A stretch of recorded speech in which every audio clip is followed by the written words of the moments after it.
今夜我若不来，怎么会知道齐公子如此思念于我呢？红了心动谁却你映照你轮廓，这终于满目光觉间一月重合，你心意难测，一切我绝如歌，写上暮雪不负山峰，你旅人间也要与你相拥，万家灯火左右回眸，照着归。这个云起在大婚当日被揭露了假千金的身份，又因为下媚药被霍将军知道，现在上吊装死，将军肯定会休了他。本公主上吊装死，你且瞧瞧，待休书送到侯府一签，他就得被赶出将军府。谁能想到，我堂堂大圣朝权倾天下，豢养面首无数的昭宁长公主，一觉醒来，竟穿到了区本公主的画本子里，变成了同名同姓的恶毒反派永安侯府嫡女云起。来都来了，我就绝不可能让你落得个死了都没人收尸的下场。往后的路，本公主亲自来踏，这世道我偏要自己写。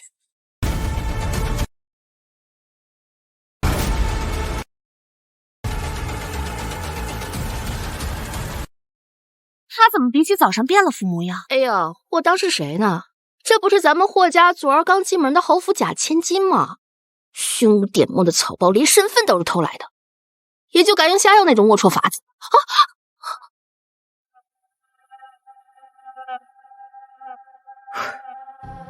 我是假千金又如何？我是霍家明媒正娶的少夫人，就算是要休了我，那也是我霍家的家事，轮得到你一个丫鬟来说三道四？我就是体也不值！切，心疼霍休，你也配啊？这霍家的规矩，面对以下犯上的奴才，怎么惩治来着？哦，掌嘴50，发脉南疆。少夫人，我错了，饶命！我不该乱说话。我听闻霍萧今日回府了，麻烦你帮我转达一下，在休弃我之前，我要见他一面。是。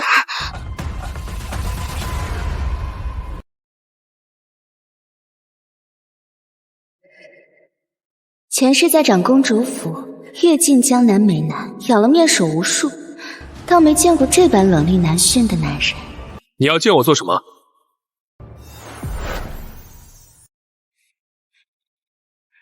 这又是哪出戏？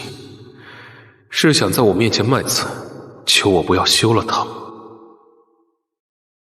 将军，你可算来了。将军，苦肉计对我没用，也不可能再留在将军府。你一定要对我这么绝情吗？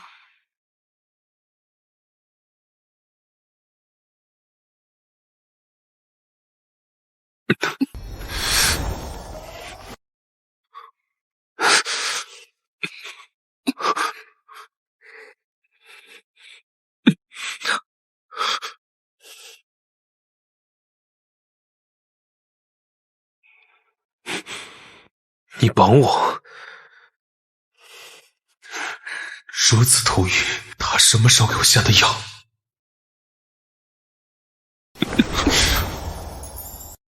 将军虽面了，心却是热的。这就是你叫我来的目的？你以为这么做，你就可以留下来？将军应该听说过我在京中的传闻吧？人人都说我生性放荡，既然如此，我不如现身说法。再说了，我与将军是夫妻，夫妻敦伦，这不是天经地义吗？再晚些若是不是了，那现在更是要抓紧机会了。毕竟像将军这么好的男子，可不好找。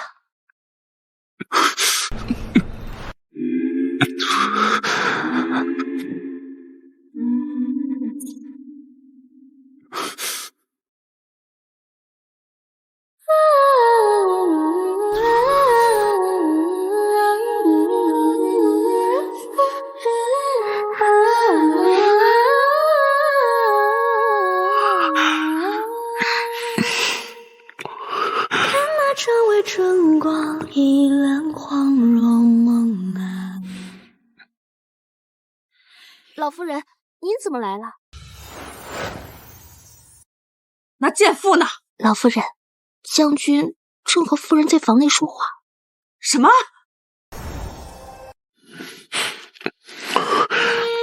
萧儿，你们到底在做什么？你再不说话，我就进来了。别进来，我和他有要事要谈，事情我会处理完，母亲不必忧心。哼，我们走。将军，你待我真好。你方才所言是真心的？自然是真的。我自3年前见到将军大胜归来，在人群中，我瞧见将军勒马时，转头看了眼百姓，我的心中就深深地记住了将军。从那之后，我每日每夜地想着将军，可是我一个闺阁女子根本就没有跟将军见面的机会。侯府的女功课我都不去上了，我偷偷地跑到藏书阁里面去看兵书，想着这样可以多了解将军一些。可是我实在是太笨了，怎么看都看不懂。给将军下药，我有所隐瞒，是我不对。所以如果将军强行要休了我，我绝无怨言。长夜无眠梦，回远晨光渐婆娑。你先进来。对妆玉兰流光。这是什么？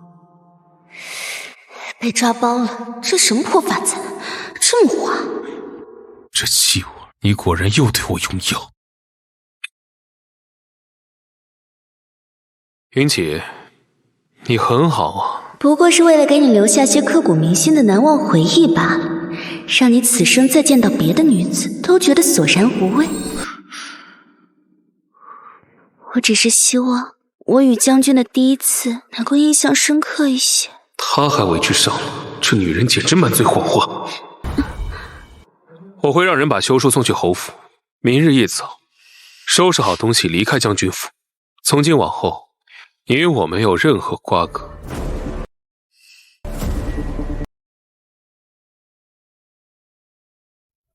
被休了，哼，太好了，目的达成。我可是真吃过国宴的，真让我下半辈子守着一个男人过，还不如开局就被抛尸乱坟岗。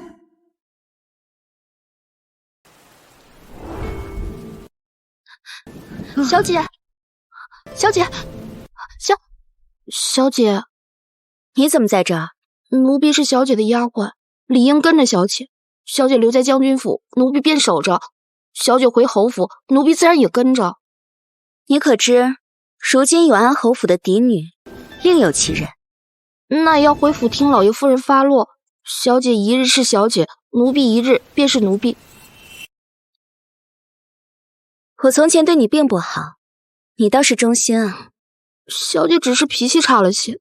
当初我娘病重，若不是小姐允许我出府照料，我连她最后一面都见不着。元山贤虽和哭哭啼啼烦扰，随手挥了挥准她出府，却被这丫鬟继承了恩情。那便跟我一起走吧。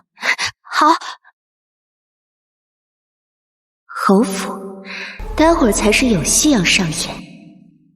简直是奇耻大辱！先是被拆穿冒牌货，如今又被将军府休弃，扫地出门。现在满京城都在笑我侯府错忍千金，养了个不知廉耻的东西。爹爹娘亲，你们消消气，别一会儿气坏了身子。爹，这个云起恶毒至极，他若是回来，我们侯府也直接把他轰出去。老爷夫人，那位被将军府赶出去的，他回来了。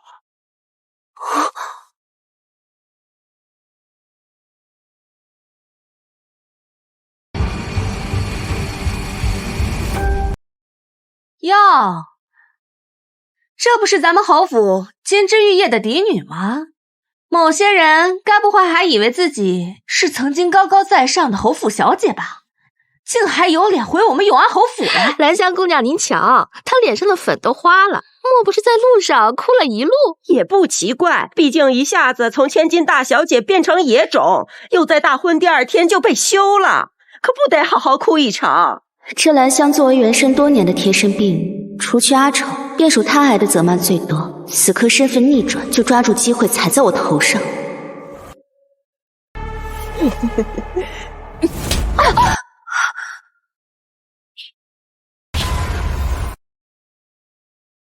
你竟然敢打我！有何不敢？我的名字现在还在永安侯府的族谱上，而你不过是一个签了卖身契的贱婢，有脸跟主子这样讲话？你还以为自己是大小姐？你不过是……不过什么？只要族谱一日未将我除名，你就得跪着叫我一声大小姐，懂吗？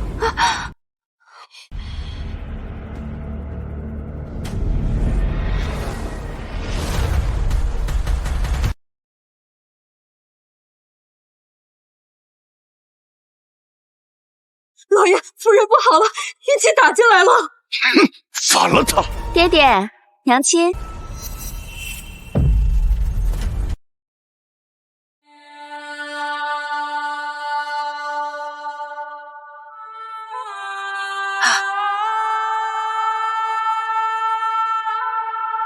爹爹，娘亲。你闭嘴！你根本就不是我们侯府的血脉，你还有脸叫爹爹和娘亲？那我该叫什么？假爹，假娘？你够了！枉我侯府多年以来把你当掌上明珠般养着，却没想到你本性如此恶毒卑劣。现如今你的身世，相信你已知晓，侯府断然不会再留你。爹爹，老爷，爹爹，您没事吧？走。阿丑，原来也不丑，这穿上我的衣裳也挺好看的。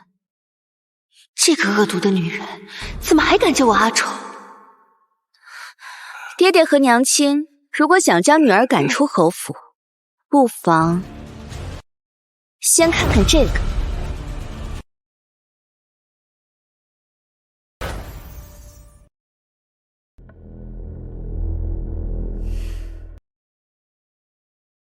永徽17年3月27，暗劫太子贤马陈玄策于城西悦来客栈，密上结党事宜。你写的这是什么？怎么，爹爹不识字了？你写的这些事情，我何时做过？爹爹确实没有做过这些事，因为是我瞎编的。不过，若是这些罪状由我口中说出，传到陛下耳中，就算陛下心中存疑，也会对这侯府生出嫌隙吧？你到底想要什么？我想要的也并不多，只要侯府对外宣称收我做养女，府里上下继续称我为大小姐即可。做到这些，女儿自然不会在外乱说。我也是一个识趣的人，西偏院的竹影轩就不错，我腾出来的启光院可以给二妹妹住，我身边只留穗禾一人伺候即可，不必劳烦侯府其他人。白眼狼，由不得了！爹爹，你应该不会想杀女儿灭口吧？爹爹从小将我养在身边，想必不会如此狠心的。更何况，我既然敢开门见山的与你来说，就是做了2手准备。没想到养了多年的不是白眼狼，而是难产的虎豹豺狼啊！那爹爹、娘亲，女儿便先退下了。老爷，爹爹，老爷，小姐，里面又脏又乱，您先在外面等会儿。小姐，小姐，请坐。好。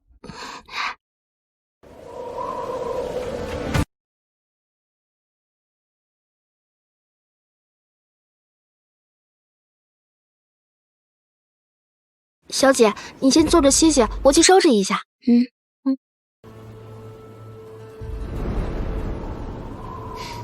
都沦落到住西院了，还摆这种大小姐的架子吗？原主的庶弟，郑姨娘的儿子云敬晨，除了我，恐怕没人知道，洒扫丫鬟郑姨娘原是江南巨富沈氏的独女。原剧情里，原神对云敬晨百般折辱，心地善良的云溪月却如一道光照亮了他。未来他从祖父手中继承的万贯家财，都将心甘情愿捧到云溪月面前，任他取用。正缺钱，就有个未来躺金流银的摇钱树弟弟送上门来了。你专门跑过来，就是为了嘲讽我的？大概是老天有眼，恶有恶报吧。前段时间还居高临下的骂我是贱种的侯府大小姐，竟落得这般下场。云敬晨，难道你不想知道你母亲被发卖去了哪里？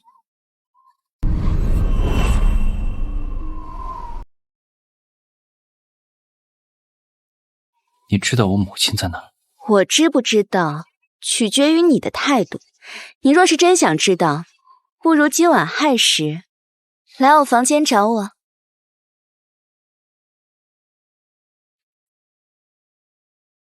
不同意就哪儿来的回哪儿去。就知道这个人根本没有那么好心，就算知道母亲的下落，也绝不会轻易告诉我。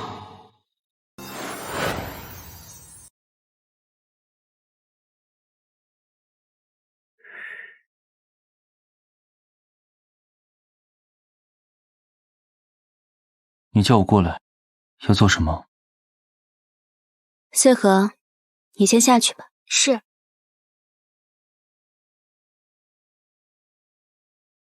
过来，跪下，给我擦干。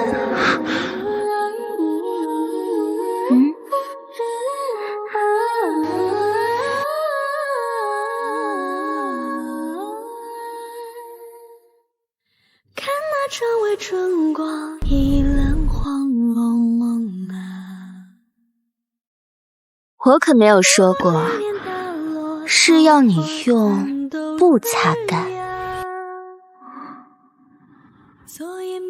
他这是把我当成什么了？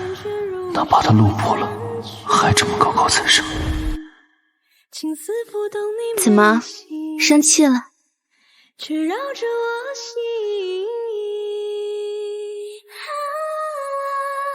初恋摇晃着红烛影，指尖撩动好光景。娘，可以吗？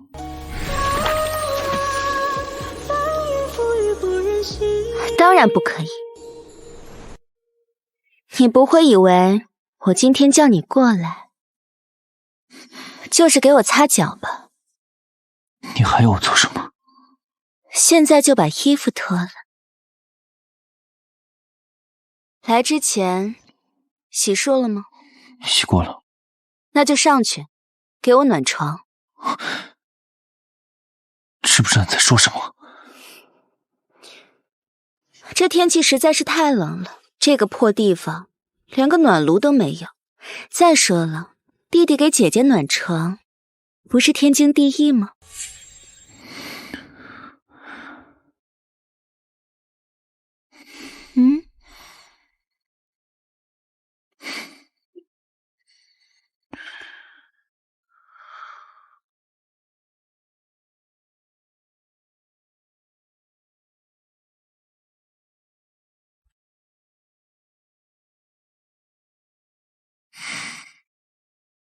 还愣着干什么？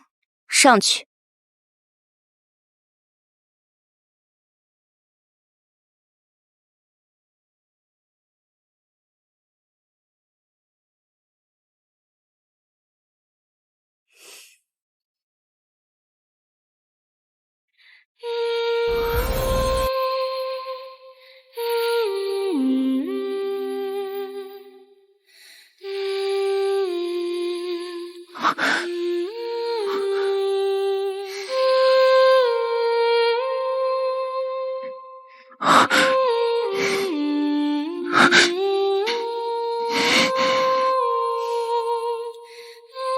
好了，可以起来了。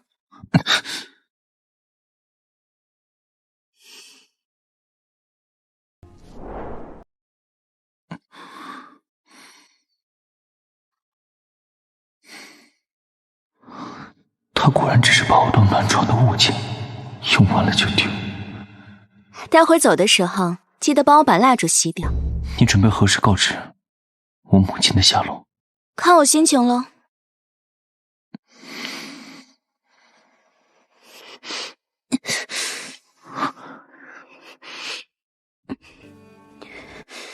你怎么了？胃疼。好端端的，怎么会胃疼？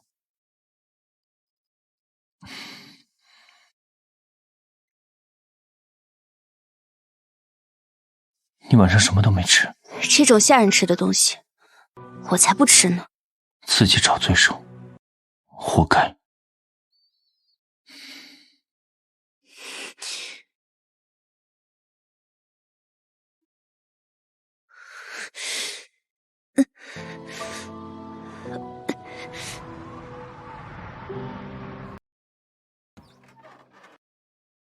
回来了，放心不下我。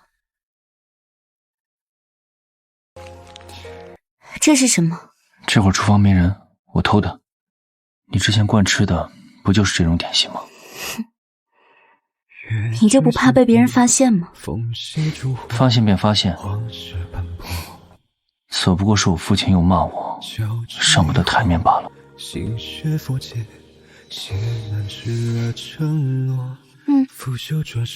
啊！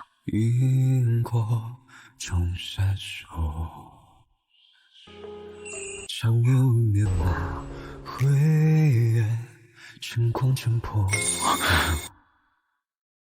可窗一蓝流光绝间，一月重痕，历史已难测，过往皆如歌，千山暮雪不负。没想到你还是挺关心我的。我只是怕你还没说出母亲的下落，就先被噎死了。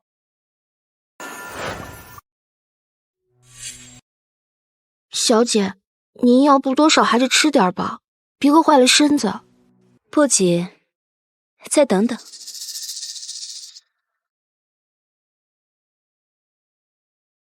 你吃这个。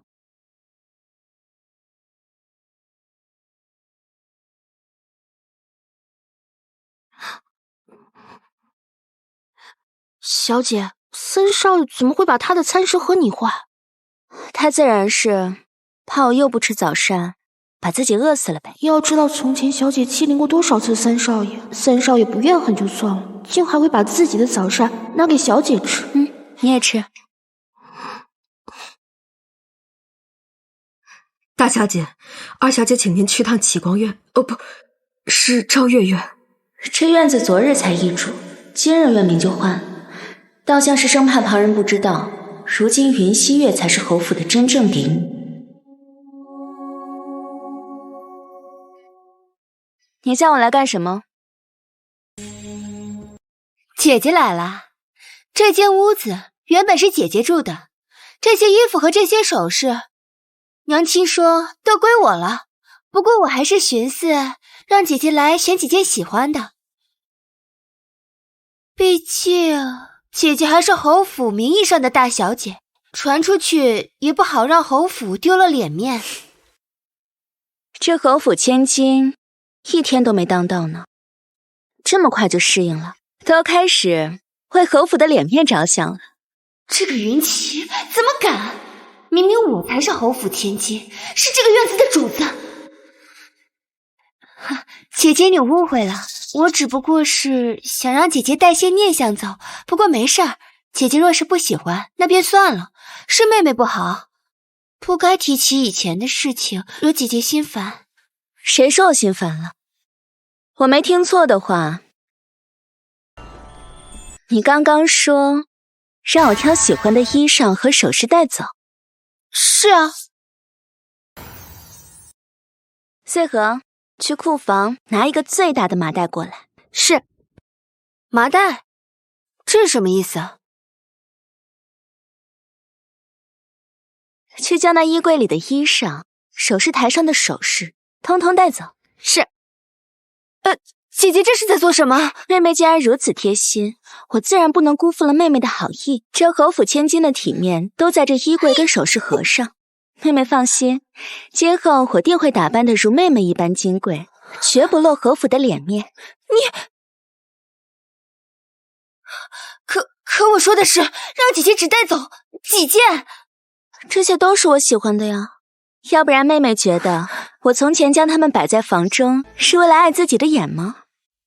我本意是为了羞辱她，她怎么能……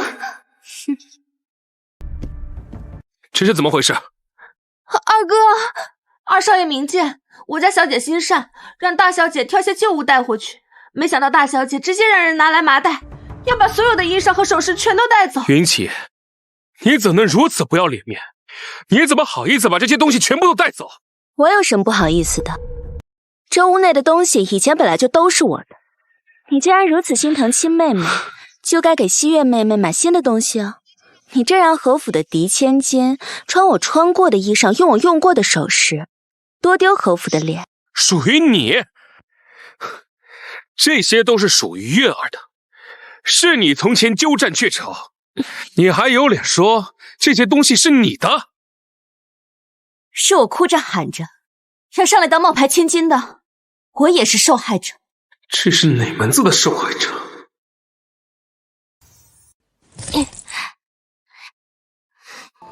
小姐，这下好了，有了这些钦差御朝，您就不用穿那些破衣裳了。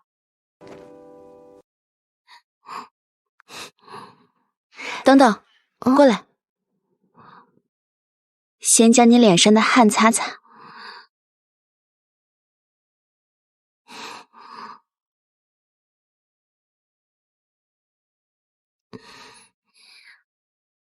小姐，您先坐着歇息，我这就去把衣裳和首饰都归置妥当。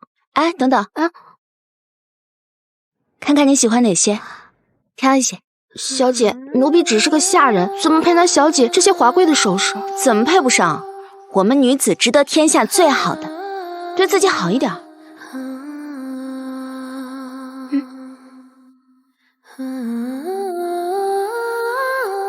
来，拿上。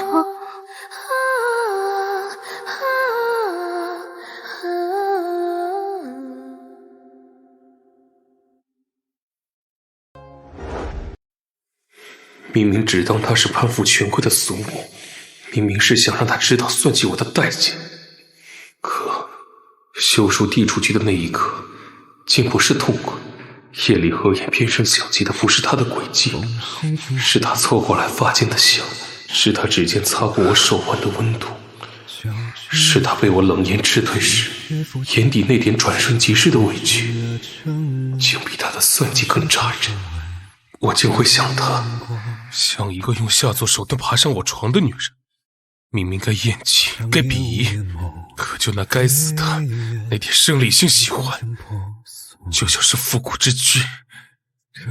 休了她，倒像是把自己身上的一块肉给剜了。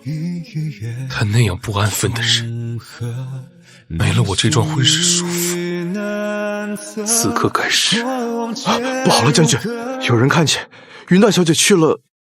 去了什么？说。回将军，云大小姐她去了南风馆。从来没有一个女人敢对我这样。话本子里写了，这其中明面上身份不为人所知，实则是当今皇后嫡出的七皇子。不久之后，他便会恢复皇子身份。这样的人脉，当然要先来套套近乎。小娘子，您是？我想见你们馆内的齐公子。这恐怕不行，我们齐公子从不见客，除非什么？除非你能对出齐公子所出的上联，我们公子只见志同道合之人。若您对的能让公子满意，或许我们公子愿意与您见上一面。不过我们齐公子给出的上联，至今还无人能对得上来。不知可否一看？可以。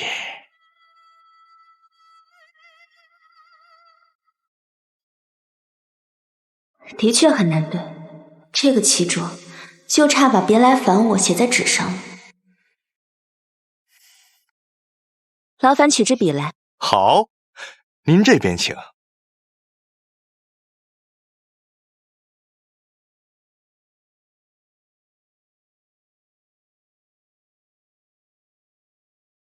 拿去呈给你们公子吧。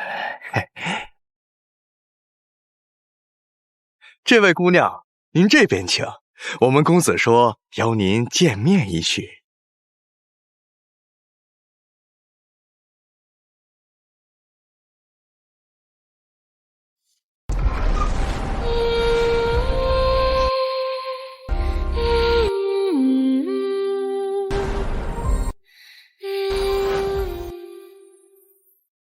我听李管事说，对出下联的是位少女，姑娘可比我想象中要更小一些。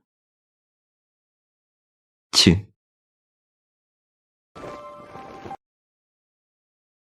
公子也比我想象中容色更加惊艳。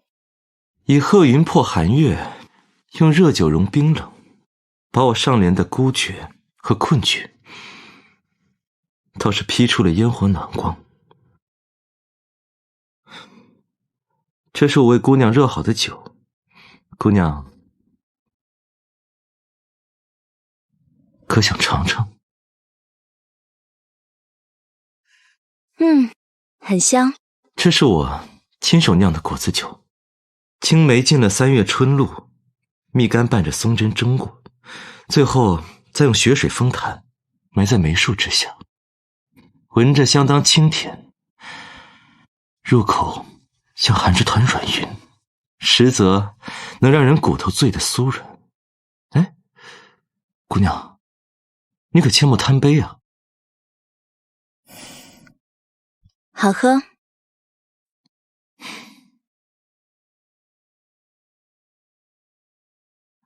敢问姑娘想见我，所为何事？公子想听实话吗？自然。我听闻京中人传说树一楼的齐公子倾国倾城，我便想着来瞧瞧，是否真如传闻中那般。那姑娘见了，可有失望？美人如玉。美玉有瑕，不过是块破石头罢了。见此容色，死而无憾。齐卓，你的弱点终于被我抓到了。原来孤寒高傲的齐公子就是个瘸子，你这只残鹤飞不出我的手掌心。我的这双腿被他发现了。觉得有点头晕，我去透透气。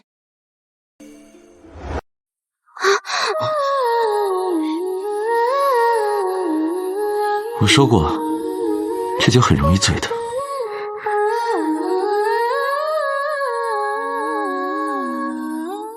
人生能有几回醉？得此美酒，当然醉在当下。月光恋恋打落，桃花颤抖枝桠。可以吗？你想吻我？可以吗？这位侯府假千金，倒与外界传言并不相同。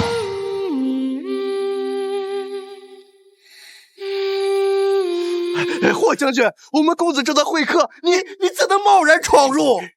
你们在做什么？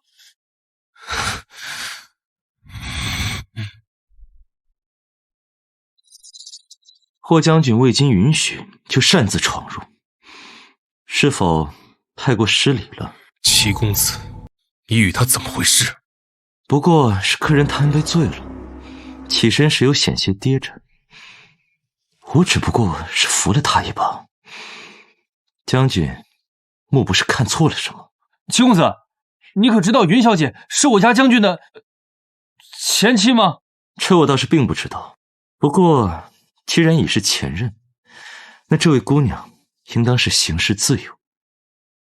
霍将军，你这般气势汹汹，你莫不是后悔了？既然他已经喝醉了，那就由我送他回侯府。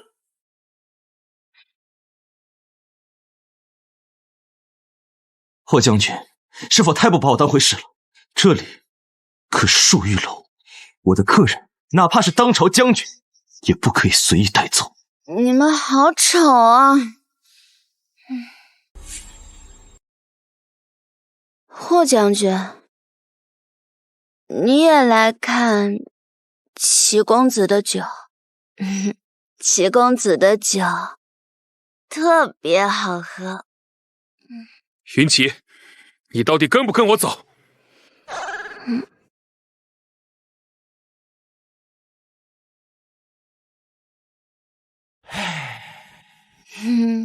抱抱。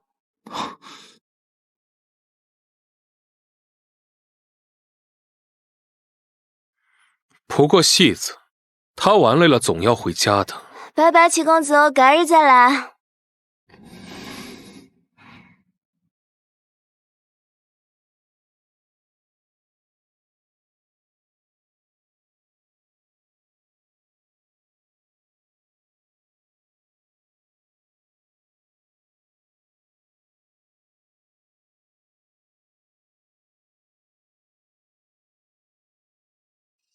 云奇，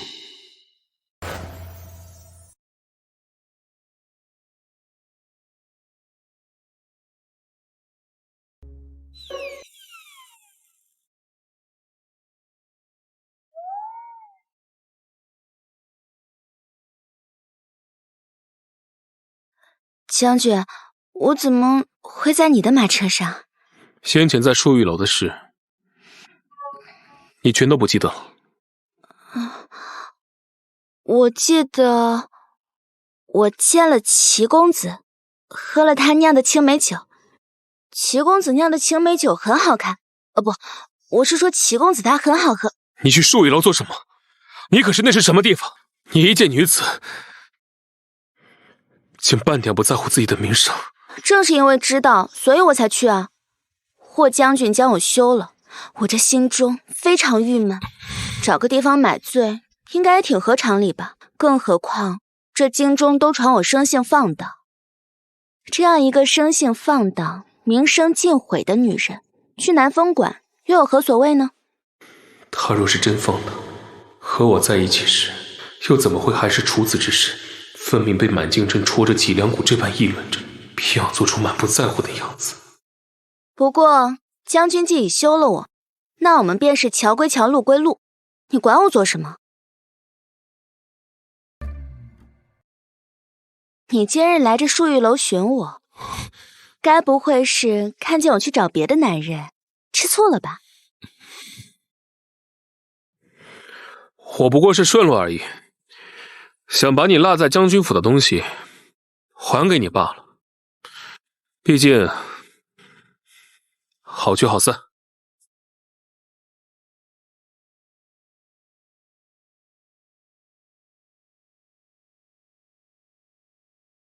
难为霍萧能把这么不起眼的东西找到，那看来我还得多谢将军喽。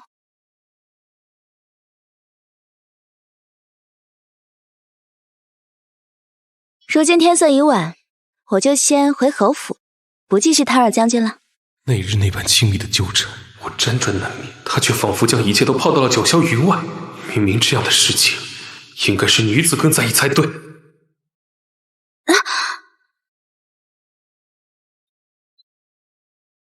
你当真没什么跟我说的？你当真没什么跟我说的？我确实有话要对将军说。什么？将军，你能不能……若是他此刻开口求我，或许可以重新考虑我们之间的事。你能不能借我点钱？你说什么？我现在身无分文，你要是真的可怜我，你可以拿钱砸死我。你缺钱，是如何见到齐卓的？听闻京城中有人一掷千金求见他一面，都未能如愿。我见齐卓，靠的不是钱财，是才华。走了。等等，既然你现在已经在我的马车上了，那就用我的马车送你回去。不必了。将军，你有没有听过这样一句话？一个合格的前任就应该和死了一样。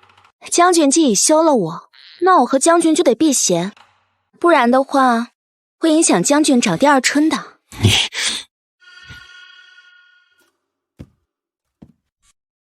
避嫌？那日还攀在我身上辗转思慕，伏在我胸膛说做梦都想见一面的人，今日连坐我的马车都要避嫌。什么爱慕我整整2年，果然都是这女人张口就来的谎话。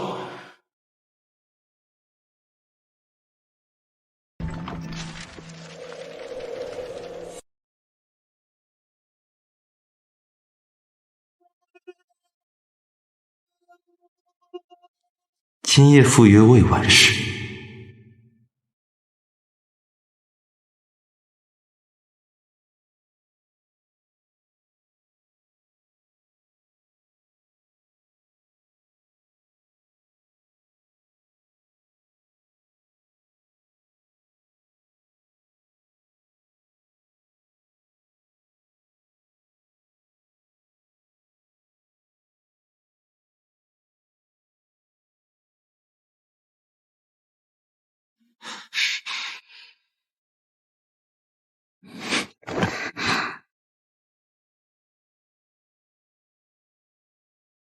这里只有你我，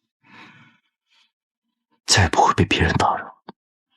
齐公子相约，穿成这样，未免也太没有诚意了。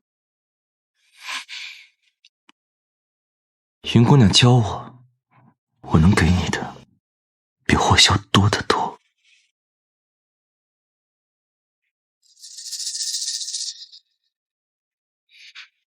那看来齐公子不光要给我交学费，还要给我看诊费。看诊费？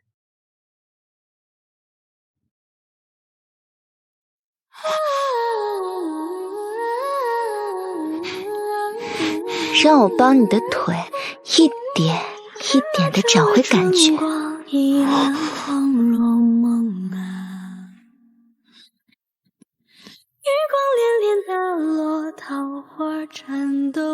看来我的医术很高明。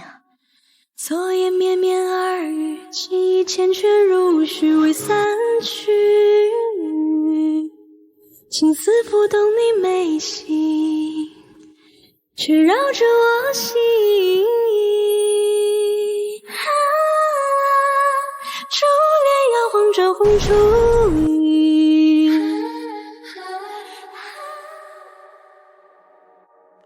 小姐，小姐，小姐，你昨晚去哪了？怎么才回来？去赚养我们的钱去了。就算有天大的急事，也等我睡醒再说。小姐，三少爷他被夫人房里的周嬷嬷带走了，说是要给三少爷用家法。我的狗，我看谁敢动！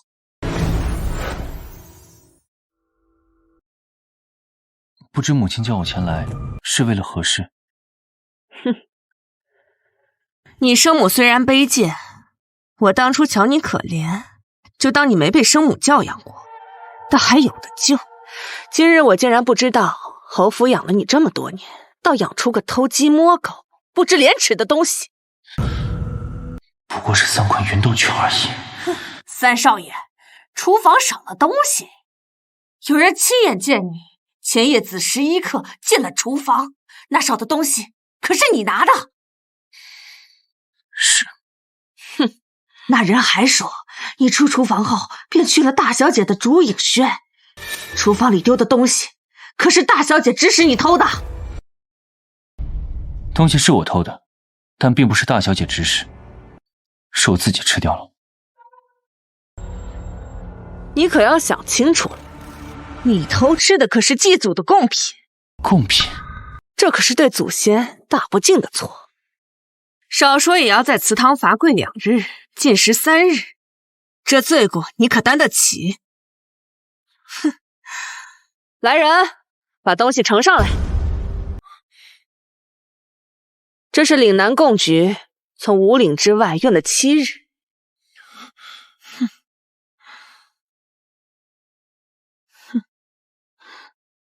老侯爷生前最爱这口酸甜，我费了多大力气才做够这24个，如今被人啃得只剩空皮。3日后，侯府的祭祖仪式，你让侯府用什么去告慰祖先？你想清楚了，这罪过你可担得起？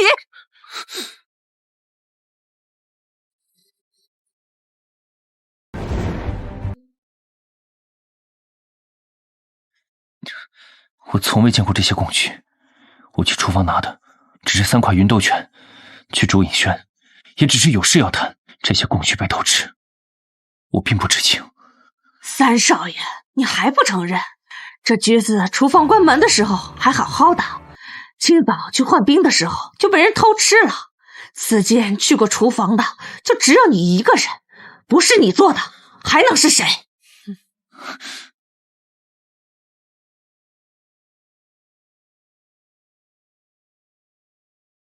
我素日里瞧你这孩子克己守礼，断不会贪了这一口金贵果子。你只要告诉母亲，是不是云起让你去偷的这贡菊？若你肯说真话，今日之事便和你无关，你离开便是。不是，我只拿了几块芸豆卷，贡菊的事我并不知情，更与大小姐无关。好你个贱骨头，你既想充英雄替人顶罪，那就尝尝侯府的藤条是不是比你的嘴巴还硬。偷吃祭祖贡品，大逆不道，成何体统？按家法处置，先打20鞭，祠堂再跪拜3日。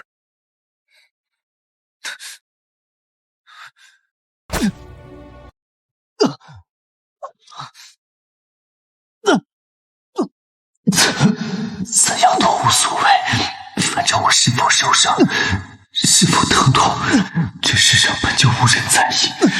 这些究竟如何，同样也没人在意。住手！他怎么来了？住手！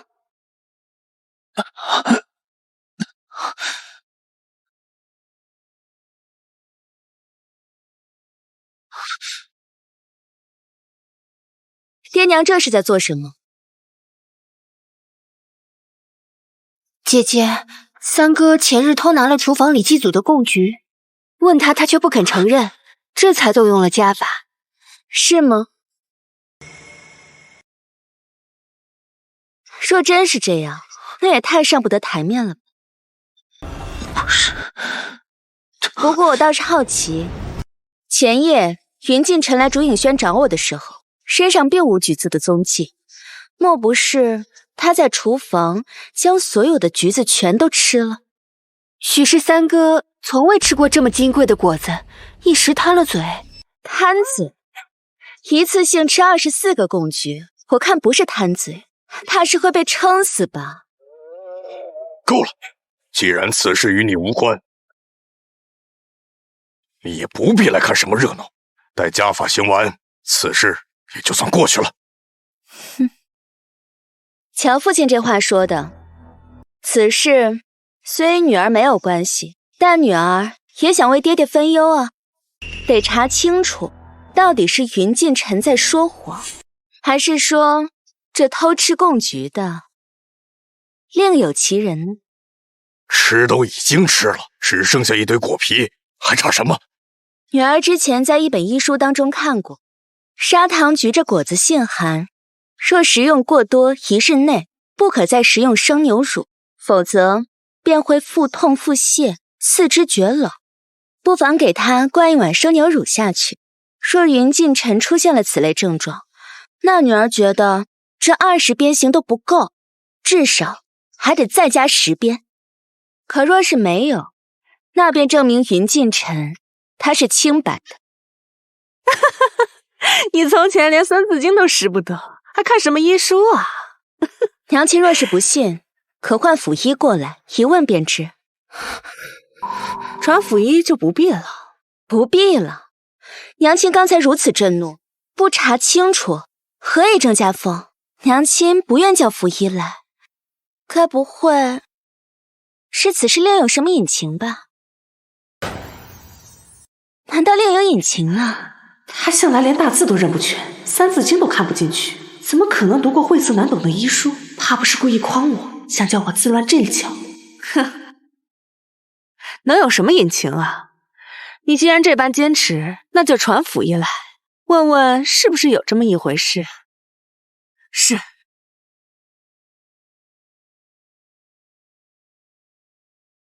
陈一正，可有此事？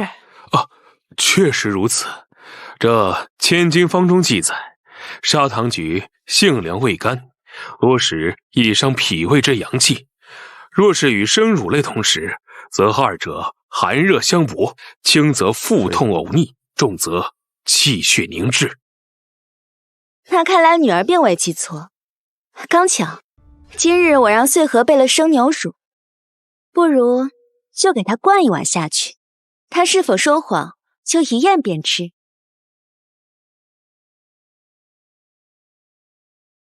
喝。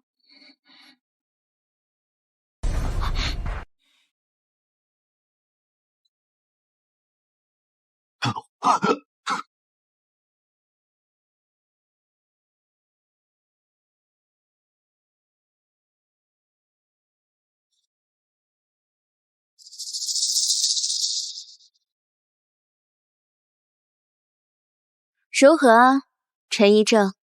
你瞧瞧他的样子，像是吃了24个贡菊的人吗？哦。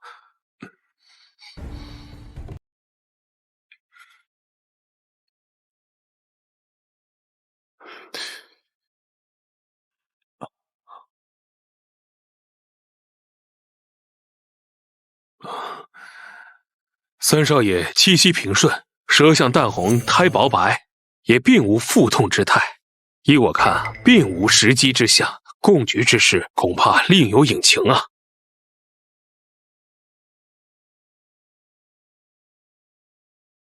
既非他所为，必是厨房奴才监守自盗。即使知道是谁，他还是选择骗他的。即刻彻查厨房上下，若抓住偷菊之人，杖责30。等等，刚刚听陈一正说舌苔的颜色，我记得人大量食用砂糖菊后，舌苔会成橘黄色。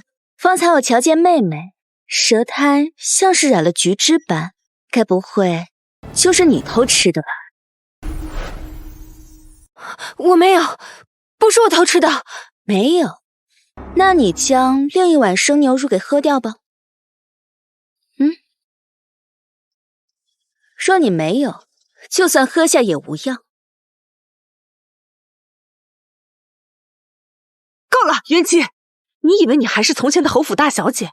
玉儿是你的丫鬟，你可以随意使唤，认清你的身份。哼，哦，那我便是知道了。妹妹，你如今已是侯府嫡女，怎么还是改不掉当初做奴婢的那些习惯呀？你想吃什么，直接说便是。母亲如此疼你，定然不会舍不得你吃的。你为什么要偷吃贡菊，还一次性全部都吃光？这列祖列宗在上知晓了此事，该有多心寒呢？这不过就是一碗生牛乳，我喝，不过是腹痛而已，忍忍就过去了。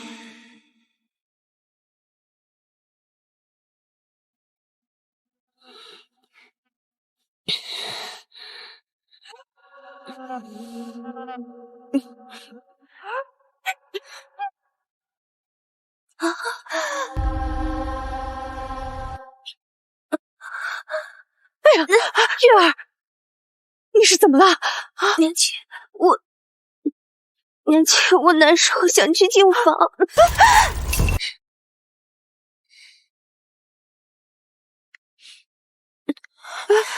定是你从前没有喝过生牛乳，身子不耐受。快带小姐去净房，陈医正即刻给月儿诊治。是。若不是这丫头百般刁难，月儿何至于在众人面前出此丑态？够了，就当贡菊被野猫给糟蹋了，以后谁也不得再提及此事。你们两个都回西院吧。哼。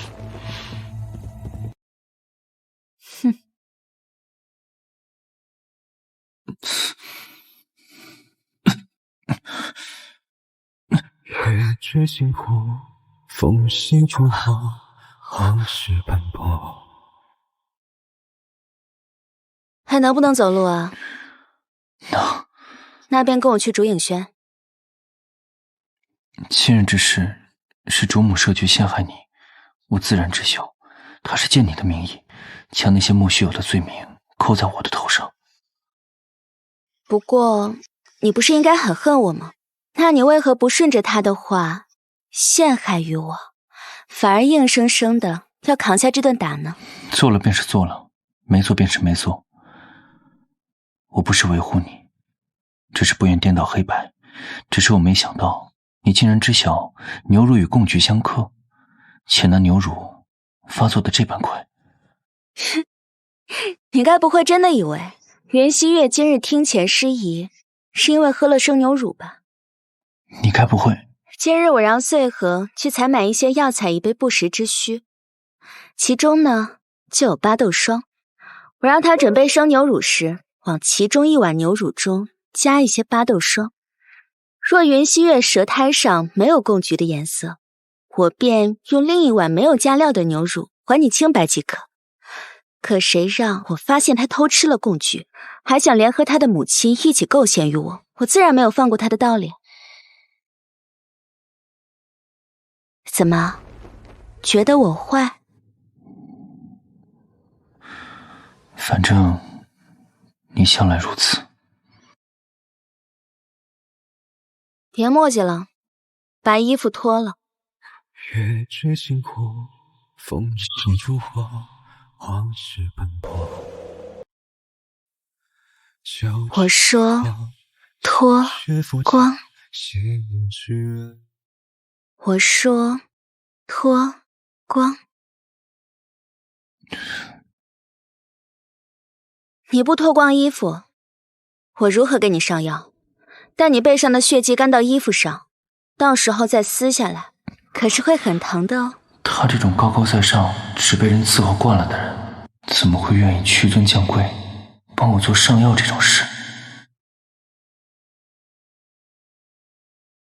不愿意脱衣服就滚出去。到时就算你身上的伤口烂穿了，也与我没有半分关系。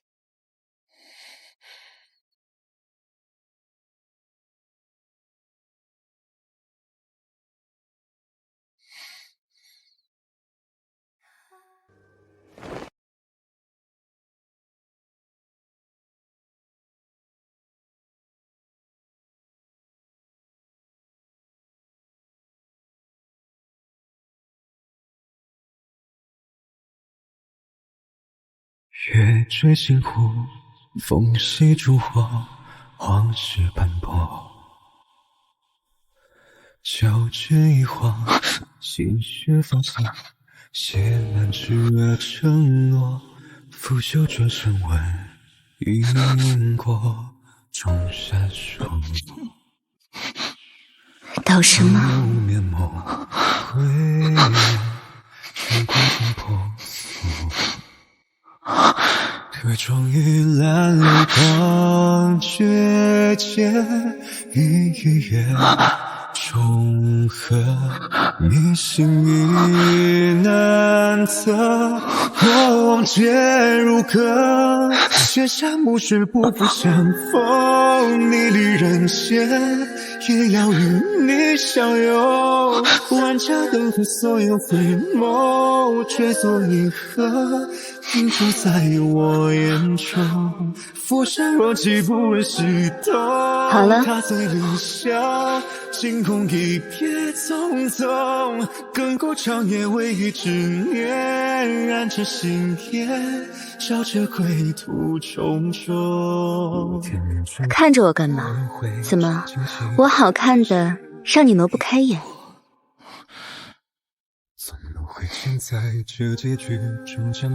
你倒是挺喜欢自夸。今儿我给你上了药，你还没给我道谢呢。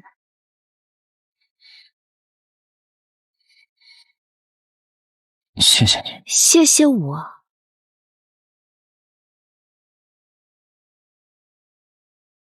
你应该好好想想，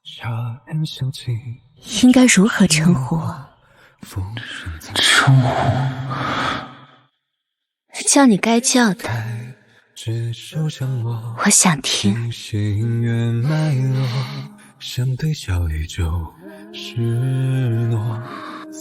姐，姐姐，谢谢姐姐。她像个妖精，要将人吞吃入腹，还要让人心甘情愿赴死的妖精。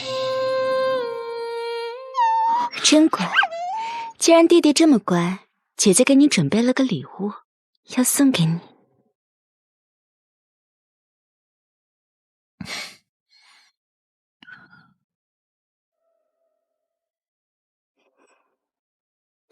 今日在集市上看见的，觉得很适合你，所以便买了回来。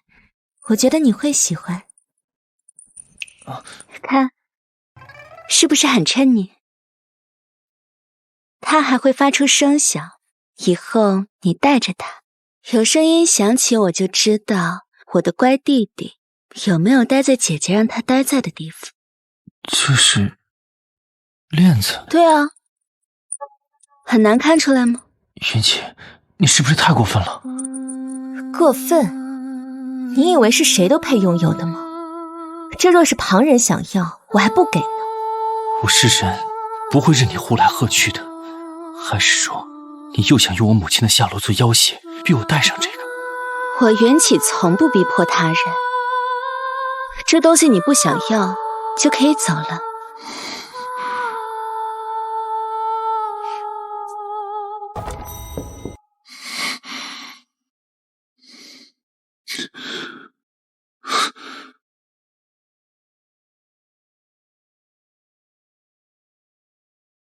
小姐，三少爷的伤是不是很严重啊？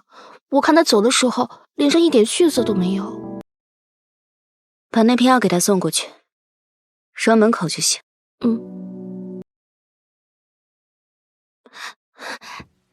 小姐，二小姐昨儿个拉了整宿肚子，听说往净房跑了不下20趟，整个人都拉脱了形。夫人在她院里守了通宵，今早眼下可是一片无情。边上落在旁人家孩子身上时，主母的眼神冷得像冰，可自家女儿遭了罪，那慈母心肠倒比珍珠还真。还有呢，安远伯爵府送了几回帖子来，夫人把京城里最有名的几个裁缝都叫出来了，说是要给二小姐做10套新衣裳，还要打几套赤金镶宝石的头面，说是二小姐5日后赴宴要戴。原剧情里，宴会后袁心月因得了谢世子的青睐，在贵女圈站稳脚跟，一时间风头无两，便更加看不惯袁深，随即让袁深一灭呜呼了。听闻谢世子回京了？是。想要改命，还得见他。可2年前，谢灵雨向袁深表白，袁深当众拒绝，还将他羞辱得体无完肤。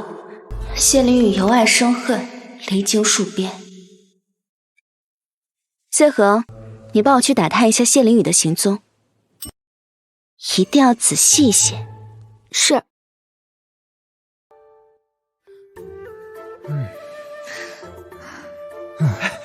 世子，怎么才回来？磨磨唧唧的。您让我打听的那些事儿，奴才都打听明白了，一点也没落下。哦，说，就和咱们昨日回京时听到的一样，那个云家大小姐压根儿就不是侯府千金。不仅如此，从他们成婚第2日就爆出来，那个霍将军娶她是因为云小姐给他下了药。哦，那个霍将军娶她是因为云小姐给他下了药。哦，霍将军知道这个事儿之后，立马就写了一封休书送到了侯府。这个恶毒又倨傲的女人，哼，2年前是怎么当众羞辱我的？云锦，我喜欢你。只有全天下最好的男子才配得上我，谢灵与你配吗？如今她变成这副模样，就算是嫁给一个5品小官，恐怕都不够格。况且她现在声名狼藉，还成了被将军府休掉的弃妇。小爷今日高兴，这望春楼上下2层的酒水，小爷买单。哈哈哈哈。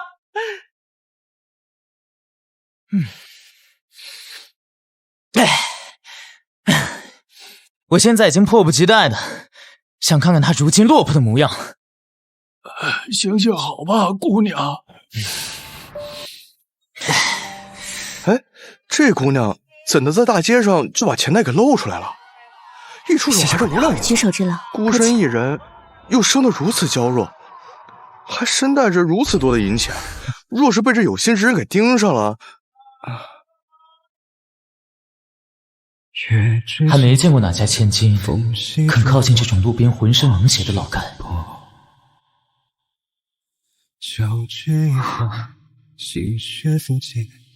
太蠢了吧，身后有条尾巴都不知道，当他还在后院呢。算了，今日遇到本世子，算你好运。走。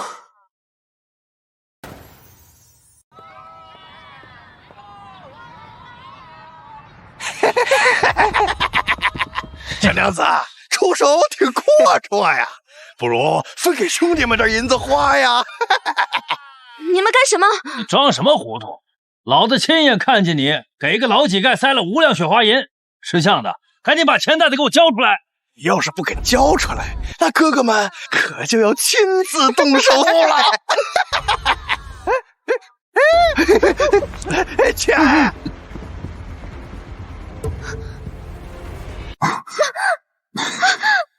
这终于蓝流光绝间，一月重合，你心意难测，过往皆如歌。石头，钱呢？妈的，敢杀老子，给老子死！啊！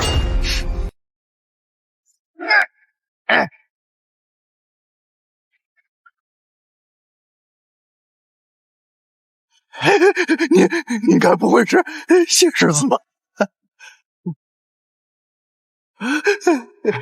这上山跺跺脚，能让京城倒3倒。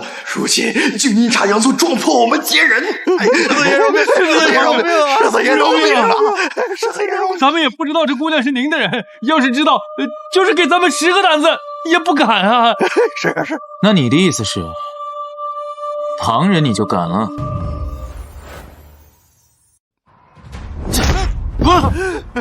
若是再让我看到你们在这一带晃了，我就拔了你们的舌头，放在城门口喂乌鸦。是。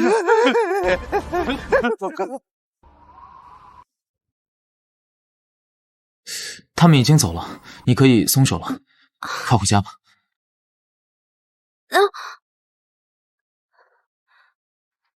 我刚刚好像不小心把自己的脚给崴了。你怎么那么笨？那路你还能走吗？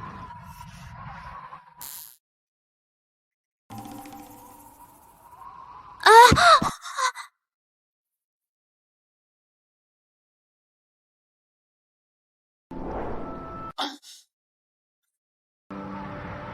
罢了，好人做到底。你叫什么名字？你家住哪？我请人送你回去。我叫齐云，家父是礼部员外郎齐明轩。我今日出门是想往慈幼堂送一些冬衣和粮食，不曾想半路丢了东西，我便下马车寻找。我的丫鬟也去了别处寻找。对了，我的马车停在了西街第2棵槐树下，不知可否劳烦公子派人去告知一声，让我的马车过来接我。这姑娘傻乎乎的，单纯善良的看着就好欺负。你丢了些什么？我把安远伯爵府静脉会的帖子弄丢了。刚才听那几位泼皮唤公子世子，不知世子可否知道此事？那帖子对你很要紧。静脉会所竞拍的财物皆用于赈灾，我原本是想捐掉自己的珠钗，想尽一份微薄之力。你在这等我。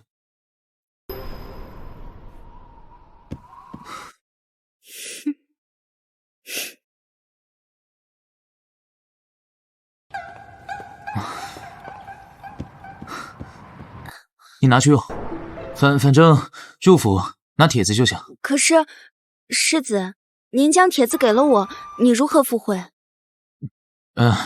这就不用你管了。我到时候就说我帖子丢了，让安远伯爵府再给我送一份就行。我的人去叫你的马车了，一会儿就到。多谢世子，世子你真是一个好人，人长得好看又这么善良。今日若不是世子，我还真不知道该怎么办了。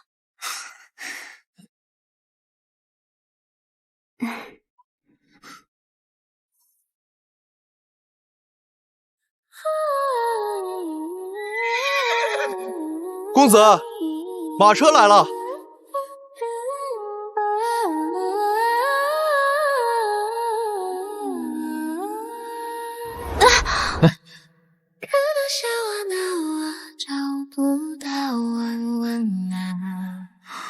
你现在强撑着走的话，崴伤只会更严重。要不我抱你过去算了。那便有劳世子了。只触碰一下眉心，怎却忘记？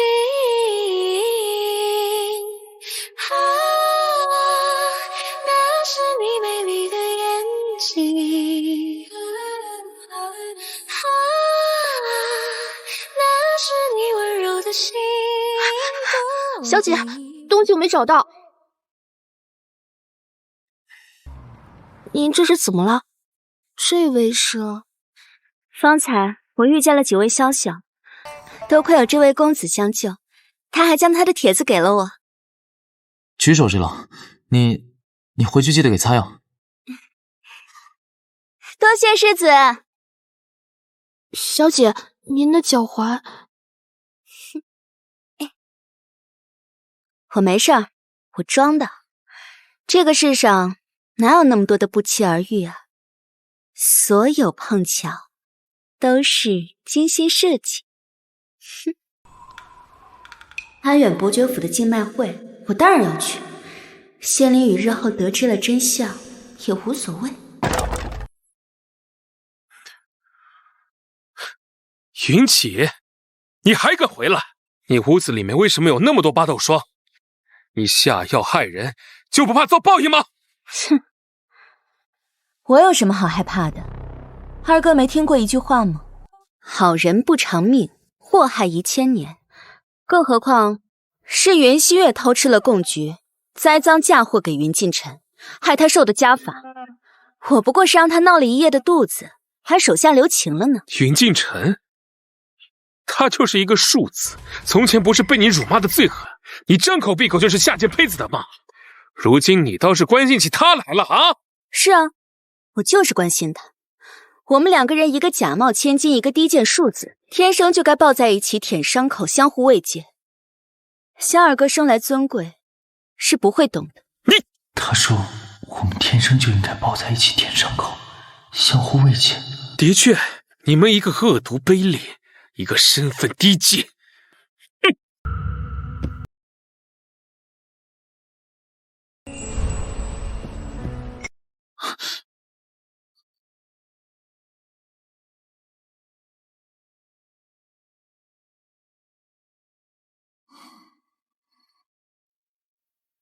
你来做什么？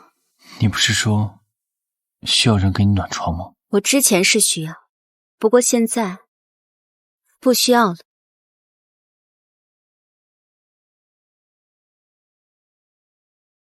我说过，我呢，从来不会逼迫旁人。你若是不愿意当我的狗，那你现在就可以滚了。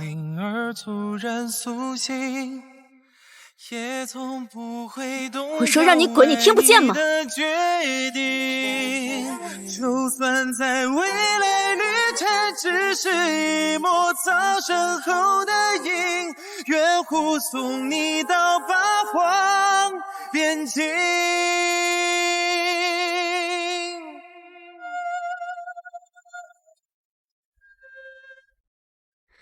想不到侯府养了16年的嫡女，竟然是个冒牌货，难怪行事蠢笨又跋扈，还敢干出给将军府下媚药这种蠢事，还妄图嫁进将军府。像他这种血脉阿扎的人，鸠占鹊巢又罪行累累，如今被将军府一纸休书赶出，真是罪有应得。霍将军到！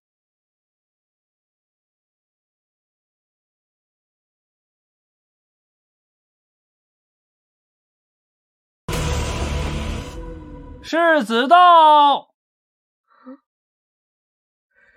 镇国公府这位混世小霸王怎么也来了？是啊，他平常最烦繁文缛节，最不喜人多的场合，今日怎么这般给面子呀？他怎么没在？不是拿到了请帖吗？难不成是因为脚上崴伤还没好，所以行动不便？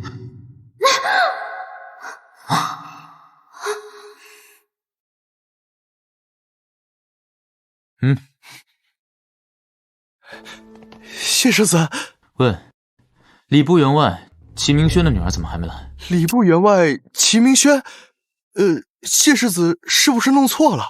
齐员外他只有一个儿子，没有女儿啊。什么？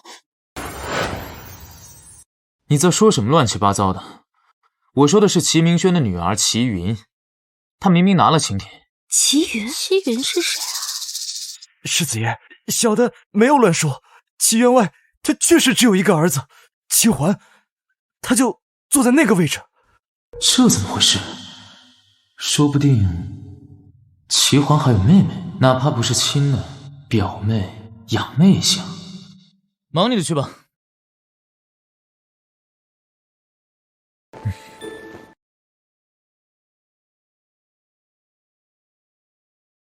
云奇每次现身，层层叠叠都是一身华贵饰品，恨不得挂满全身，生怕别人不知道他永安侯府有钱。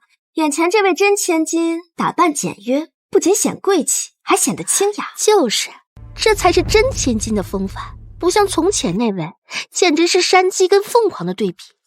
啊，您就是永安侯府的西月小姐啊？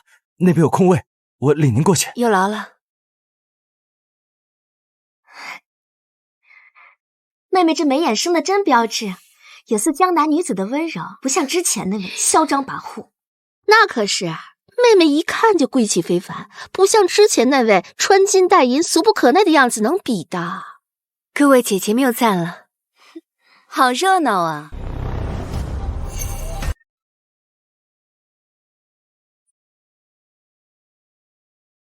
好热闹啊！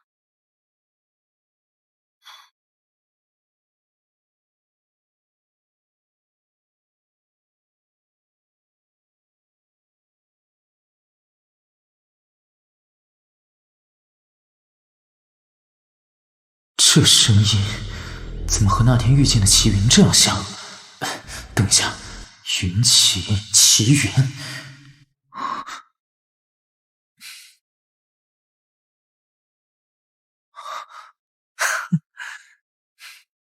妹妹，这么巧，你也在这儿？姐姐，你怎么来了？云奇，你知道这是什么地方吗？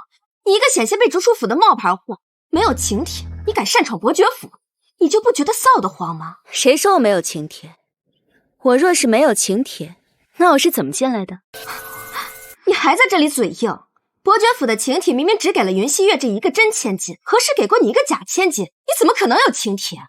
伯爵府确实没有给我请帖，是镇国公府的谢世子将他的请帖给了我，邀请我来。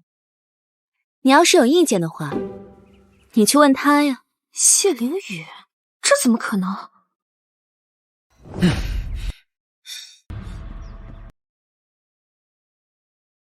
云奇，你跟我过来。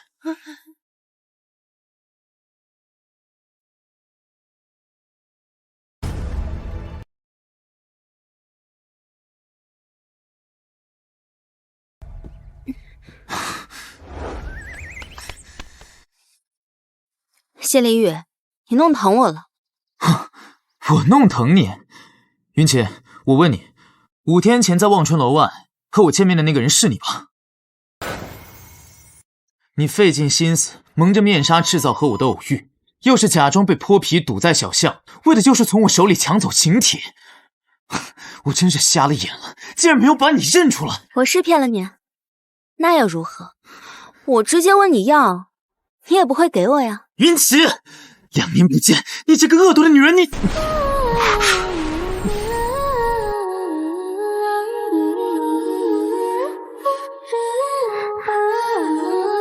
谢灵雨，你吵死了，现在能安静点了吧？我的初吻，云奇，我杀了你！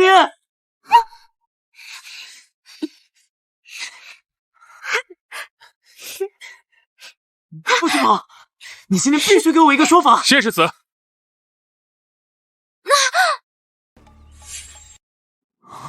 我想，我害怕。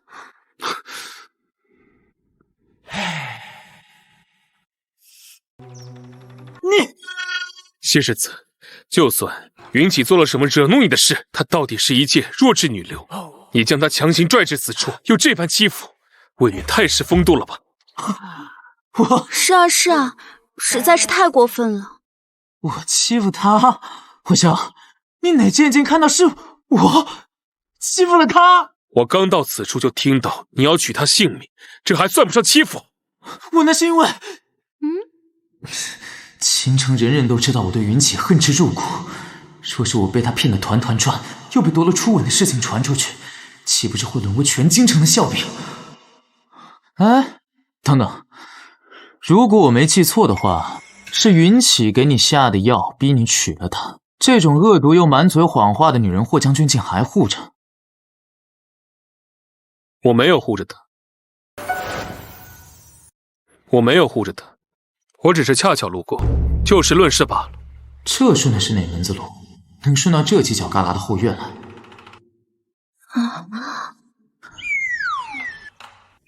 好，云起，今日之辱我谢灵雨记下了，总有一日我会让你还回来的。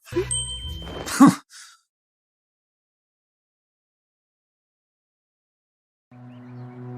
你到底对谢世子做了什么，才把他激得如此失控？我能对他做什么？左右不过是我名声差了些，所以旁人不论遇到什么不顺的事情，都喜欢往我头上扣。我不能让他的名声再坏。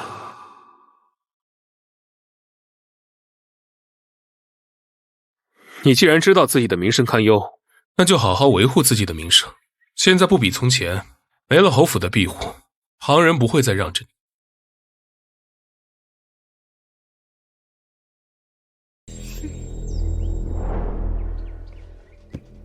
不是说霍将军得知真相之后，对云起厌恶至极，休了他吗？方才霍将军为何跟着离开？莫不是为了云起？云起的请帖真是谢世子给的吧？我看谢世子的样子也不像啊。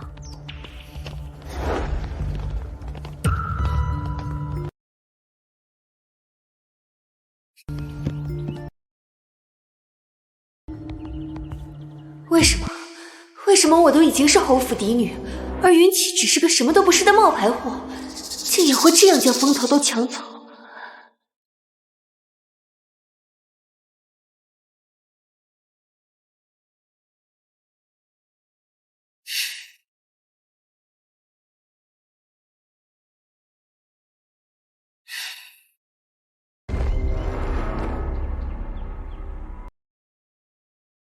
竞卖会开始。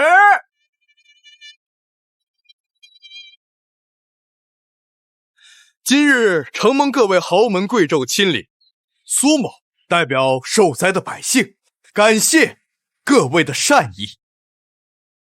诸位所带来的这些器物，都已经全部清点完毕。成交价最高的捐品，其拍得者与捐赠者，可择日择地小聚半日，以周全这段惺惺相惜之缘。好了，话不多说，本次竞拍会现在开始。第一件拍品是产自西域的流光锦，开始竞拍。20两，30两。我听说啊，云起假千金身份被揭穿后，侯府虽然收养她做女儿，但是她却没有侯府千金的待遇，所以她兜里根本没有几个子儿。你看她那个捉襟见肘的窘迫样子，哪能拿出来什么稀奇东西啊？哪有钱参加拍卖会？我看啊，她明明就是硬凑着脑袋来参加的。100两，200两，250两。这件来自西域的流光锦，由西月小姐拍得。西月，你拍下的这个东西，足足比市场高出了3倍的价格。这些器具本就是为了赈灾准备的，多花些银子让灾民吃些粮食，也是值得的。西月真是心地善良，可不是嘛？像西月这样是真心为了救济灾民来竞买的，有些人不知道通过什么途径来的，估计身上都没有几个子儿，连样东西都买不起，不知道舔着个脸来凑什么热闹。就算是耍手段把秦铁骗来又怎样？如今这个落魄的坏女人，就算来了又能拍得起什么？不过是来丢人现眼罢了。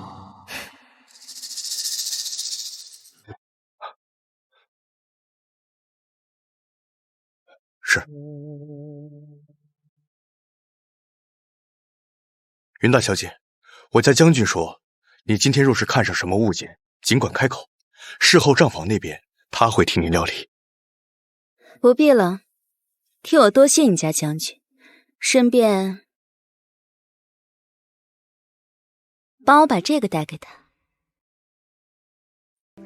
这就是为什么说嫁人当嫁货销这样本身就很好的男人。将军，云大小姐说不必了，还让我把这个给你。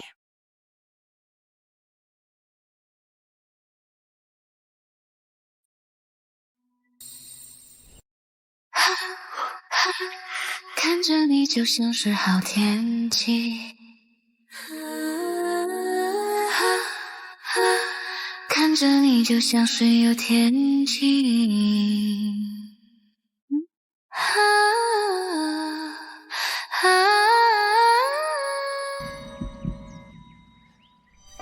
下一件竞拍品，杨之玉3绝如意1枚。西月，这玉如意是你捐的？这个是你们侯府的传家宝啊，这你也舍得？姐姐如何知道这是我捐的？可不只是我，整个京城都知道。当年你母亲萧夫人得到这玉如意后，特意在宴会上向宾客们展示，还说要留作侯府的传家宝。换作是我，想来也舍不得捐出传家之宝。侯府夫人也是深明大义，对女儿如此宠溺，怪不得教出这么好的一个姑娘。谁要是能娶到西月小姐做贤内助，真是修了几辈子的福啊！诸位真是谬赞了，我这些也就是微薄之力而已。同样都是来自侯府，西月小姐捐了3绝如意这样的珍品，云大小姐又捐了什么？莫不是带着个空口袋来行善的吧？说不定姐姐捐了一些更加实用的东西呢。400两，450两。好，这枚玉如意由齐公子拍得。这是本场倒数第2件拍品，为一幅画作，名曰《瑞凤衔珠图》。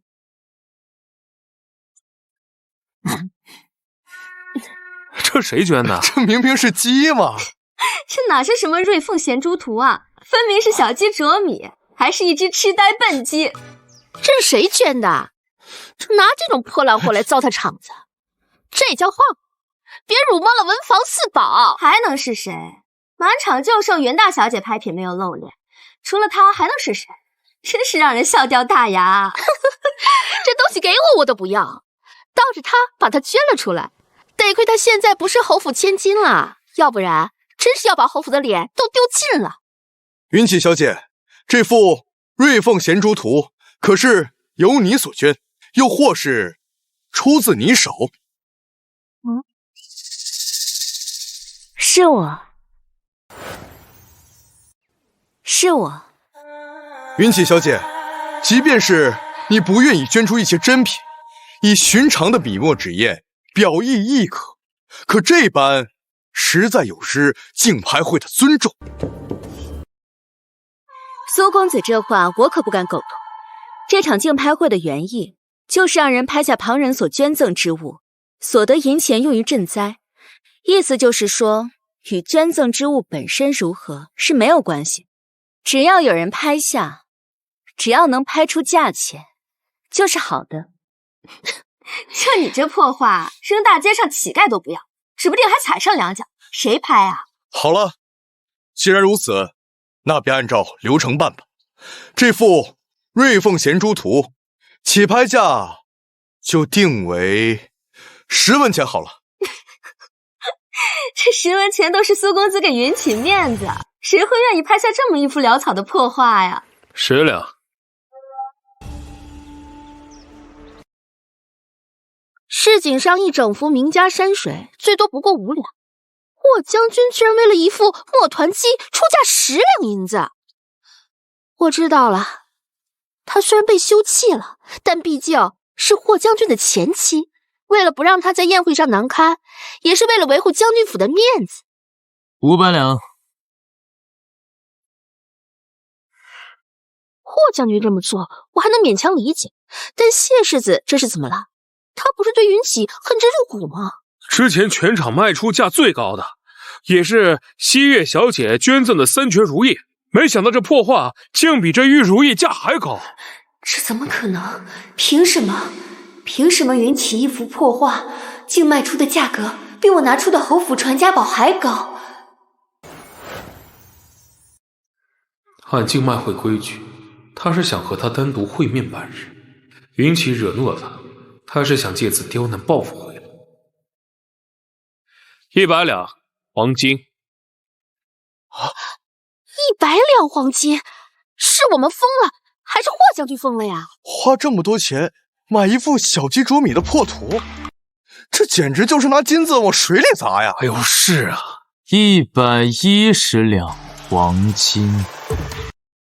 这哪是来参加竞卖会的呀？这是来看2位拿钱烧的，那金山银山斗法的。哎呀，我没想到我的画居然这么受人欢迎，这早知道就多备几幅了。你们说这规格是不是耽误我做一届画圣了呀？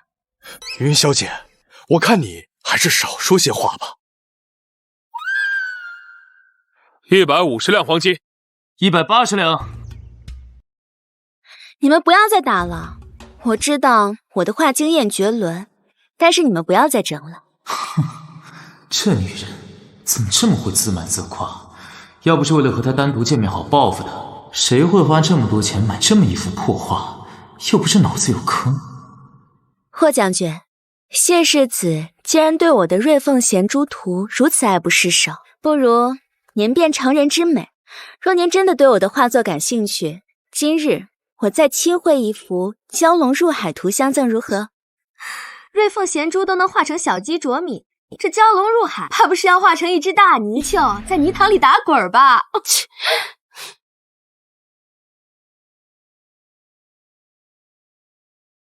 恭喜谢世子，以180两黄金拍得这幅《瑞凤衔珠图》。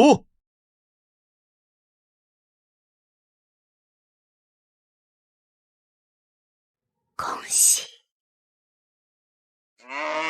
怎么莫名有种被人做局了的感觉？我为了竞卖会精心筹备多日，还把那么贵重的玉如意都捐了出去，可云起仅凭一幅潦草画作，竟拍出远高于我的天价，为什么这么不公平？这便是本场最后一件拍品。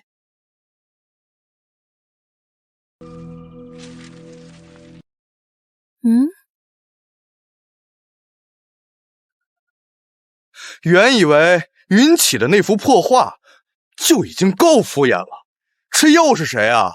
把品相这么差的茶饼也拿出来？我看这茶饼像发了霉似的，是谁把这种东西拿出来丢人现眼啊？起拍价2两白银。这茶品绝非寻常，这等细密如霜的白毫，唯有100年古茶树才能生得出来。200两。我说的是黄金。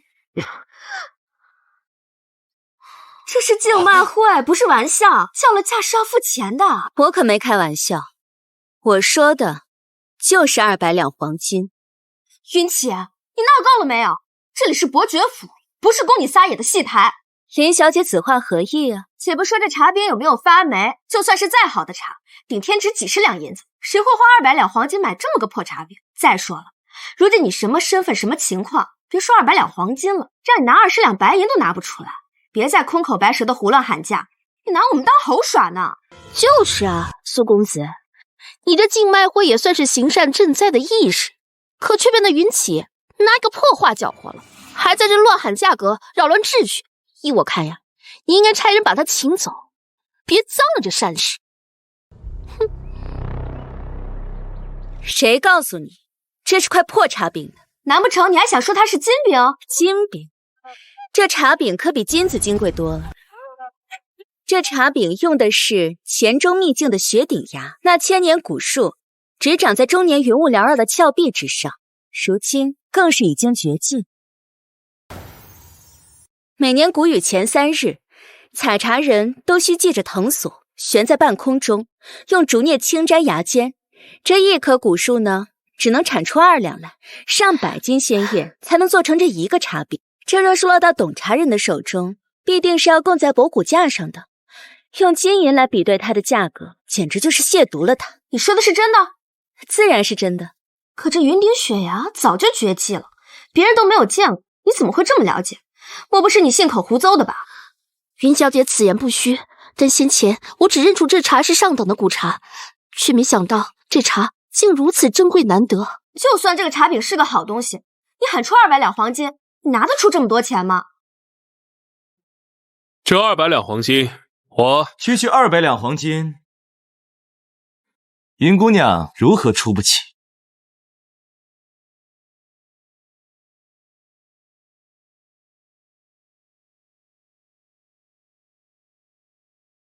云姑娘，我答应你的钱，定会如约送达。来得正好。这位神秘莫测的齐公子，连太子殿下想见他一面都吃了闭门羹。满京城的贵胄王孙没一个见过他的真容，而他现在竟坐着轮椅给云起送东西。没想到闻名京城的齐公子竟然是个瘸子。姐姐，真是没想到，你跟霍大将军这样的好男人分开之后，竟然如此堕落。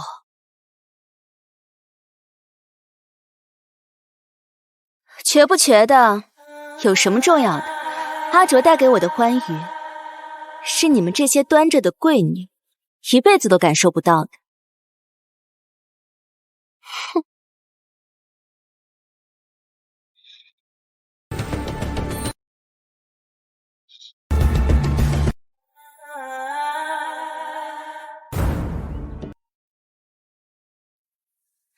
林小姐，如今我买不买得起啊？林小姐，如今我买不买得起啊？云起，你不过是狐假虎威，靠着男人逞威风罢了。若能成为云姑娘的靠山，着求之不得。有利用价值，总比被抛弃好吧？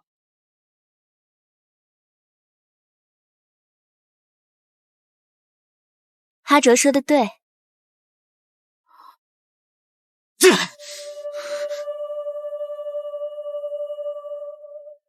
云小姐当然有钱买得起了，只是没想到云小姐竟然和名动京城的齐卓公子是好友。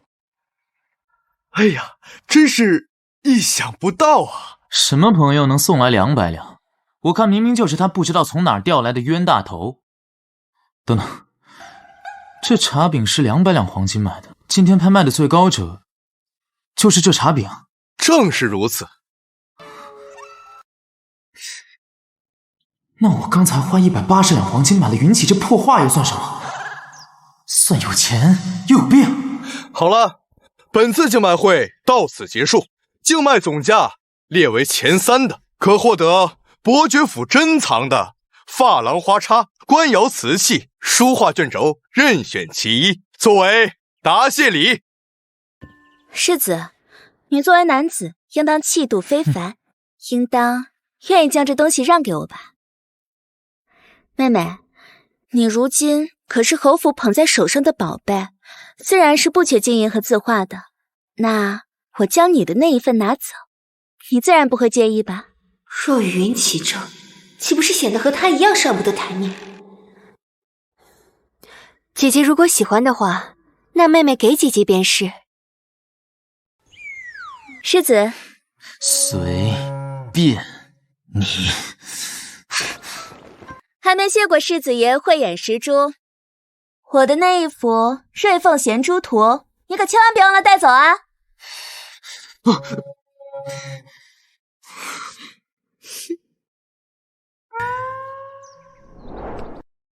云姑娘，今夜可否再帮我治一治我这腿疾？怎么，齐公子刚刚当着众人的面借了我200金，这么快便想让我还债了？我倒是想这债可以永远的。云大小姐，我们将军邀您上马车一叙，他有话跟你说。好，可以，不过你也得帮我们把风。把风？我与你家将军如今已不是夫妻，孤男寡女共处一辆马车，这传出去影响不好，可别让你家将军坏了我的名声。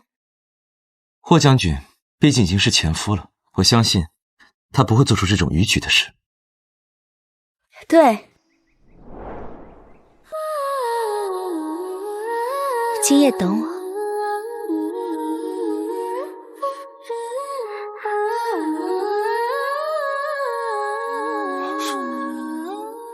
不是，你这是什么正式姿态啊？云大小姐的名声还有坏的余地吗？要说坏，也是她坏了我们将军的名声吧。哼！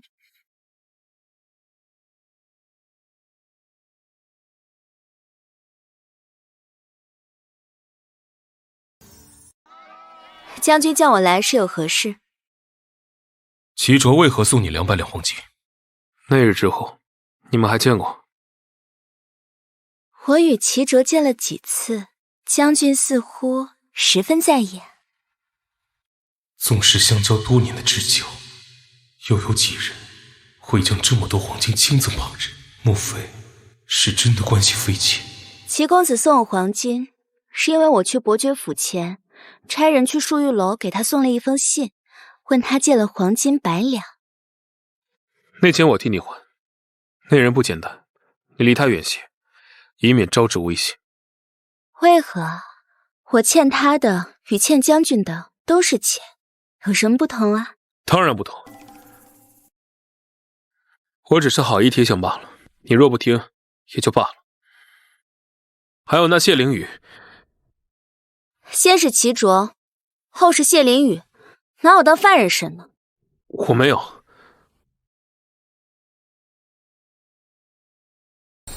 我没有拿你当犯人。那你拿我当什么？是当前夫人还是？别闹！昨夜下的大雨是淋雨落入心里，是你。是将军让我上马车的，到底是谁在闹？怎么却忘记？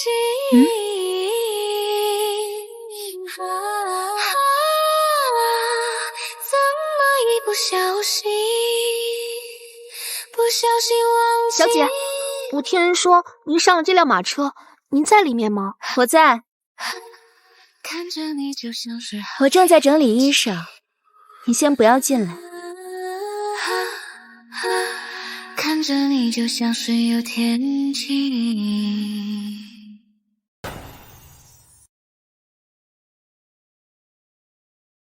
七公子，这么大的雨天，您的腿又该疼了，赶紧早些休息，保重身体呀。他今日答应了，会来府上为我医治的。可这么大的雨，更别提……云姑娘今天上了霍将军的马车。我现在就为公子叫大夫来。不用，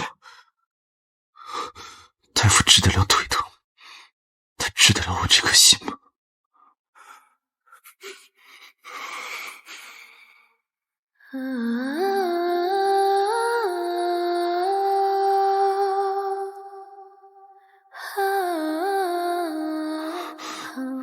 你来了。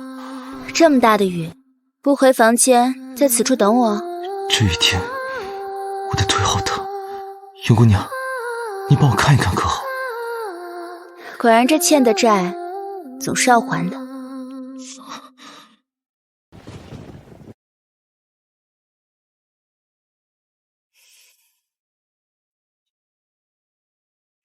我以为你今夜不来了。今夜我若不来，怎么会知道齐公子如此思念于我呢？红了心动谁却你映照你轮廓，可终于满目光觉间与月重合，你心意难测。我这个写生暮雪不负相逢，你旅人间也要与你相拥。万家灯火左右回眸，照着归途重重。娘亲，玉儿是不是真的很没用啊？不管做什么都比不过姐姐。这次你给我的玉如意那般珍贵，竟比不上姐姐随手画的一幅画。还有，这次你为了让我露面，特地买来了绫罗绣缎，为我量体裁衣，还请来了妆娘为我细致妆发。结果她一出现，所有人都只看向她。雪绒伞还剩多少？灰夫人还剩一瓶。玉儿，谁挡了你的路，母亲都会替你铲除。从明日起，恢复云起在府中的吃食。她从前是大小姐的时候，喜欢吃什么就给她上什么。是，夫人。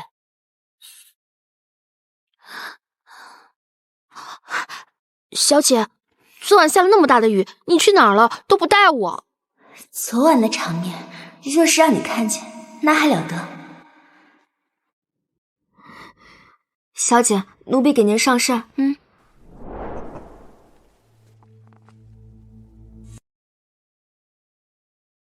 今日膳食怎么这般好？是花嬷嬷交代的？不是花嬷嬷，是夫人特意吩咐的，说从今日起恢复姑娘往日膳食，所以厨房自然用心。竟是夫人的吩咐。你先下去吧。是。小姐，夫人竟下令恢复您的膳食规格，她是不是想通了，不想再苛待您了？萧兰书既已知我与侯府毫无血缘，且虐待过他真正的女儿整整2年，怎么还会如从前那般待我？为何会突然就变了态度？去给我拿一只银簪过来。银簪？小姐该不会是觉得……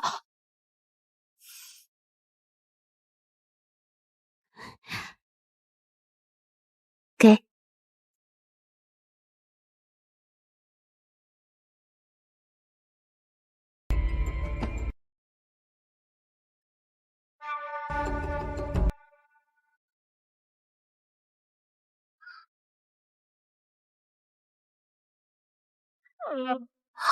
小姐，这烟雾里，这毒是会怎样？是要毁我容貌，还是让我变痴傻？估计是前者。毕竟在他们眼里，我本就是蠢笨无脑的草包，犯不着变得更痴傻。小姐，这下我们该怎么办啊？急什么？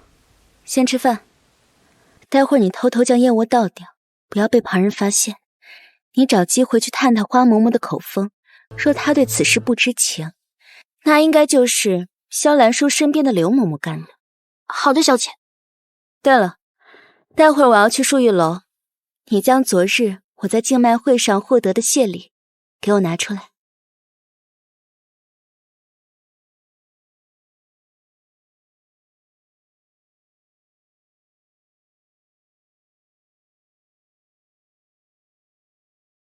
你来了。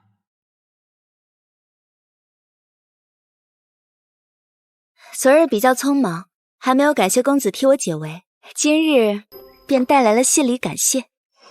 公子，看看你喜欢哪一个？你昨夜也帮我治了腿，又何必与我这么客气呢？这些明明是伯爵府昨日竞拍会的谢礼。都怪我没有钱给公子买一个像样的礼品，这不就当是借花献佛，以此还债了。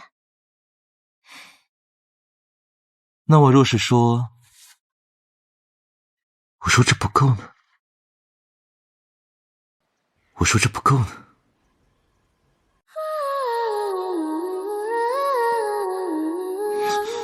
那今日应该不会再有人闯进来了。马成为春光，一轮黄龙。月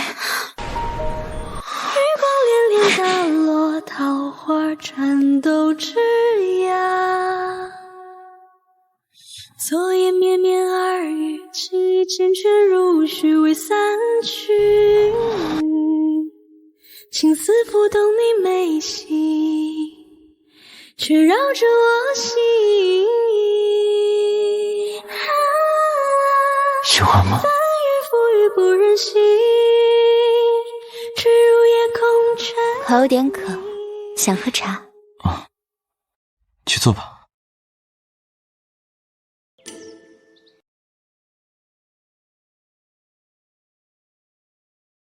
你这腿疾是如何落下的？每逢阴雨天便疼痛难耐，这昨夜若是我不来，你岂不是得硬生生的扛过去？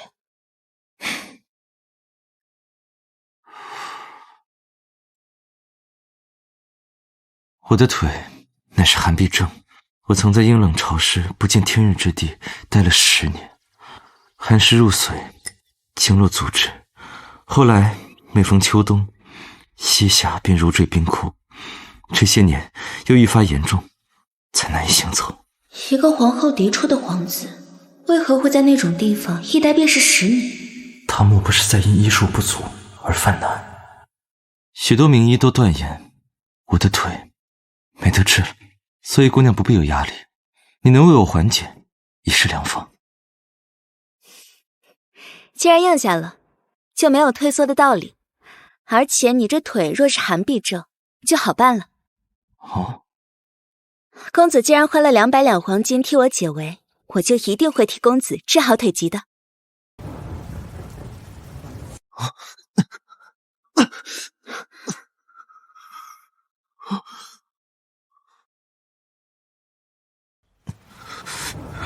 是这里疼吗？昨夜已经，今日恐怕不可再。为何不可？倘若我说我能治好你的腿疾呢？公子这是不信我能治好，那我此前跟公子说，我可以替公子治腿疾，其公子全当我是在安慰你。他眼中没有同情，没有怜悯。姑娘多想，这自然不是。每一次我都觉得疗效甚好，那这次也劳烦姑娘了。这女人从来不是循规蹈矩的性子，她像一团火，明知靠近会被灼烧，却还是让人忍不住沉沦。云姑娘倒是贴心，只是我这般模样，恐怕是配不上姑娘。配不配得上，不是你说了算，是我说了算。况且阿卓的好，旁人不需要懂的。姑娘说的是，但是你这样就不怕我会对你上瘾，赖上你？求之不得。毕竟驯服一条风雅的犬，可比驯服那些张扬的容易多了。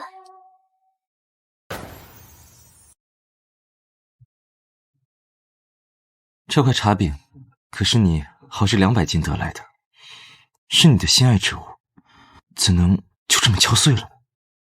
不管是豪掷千金，还是心爱之物，我如此看重这块茶饼，是因为古书中记载，将它弄碎，燃烧热敷，可以治疗寒痹之症。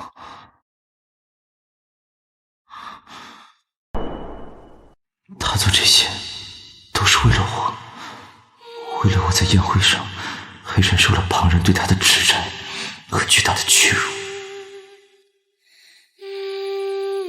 你可知我是谁？阿卓，不是南风馆千金难见的齐公子，还能是谁啊？我乃是当今圣上第7子齐卓，他会因为我的身份而疏远我吗？毕竟皇子的身份从来都伴随着算计与危险。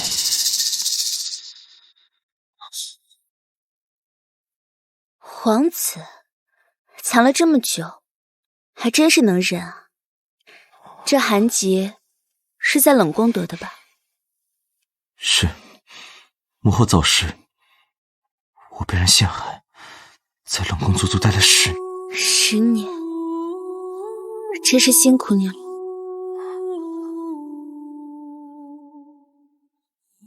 若不是在冷宫待了10年，或许我也遇不到你了。没想到还能从你口里听到这样的话。我是真心的。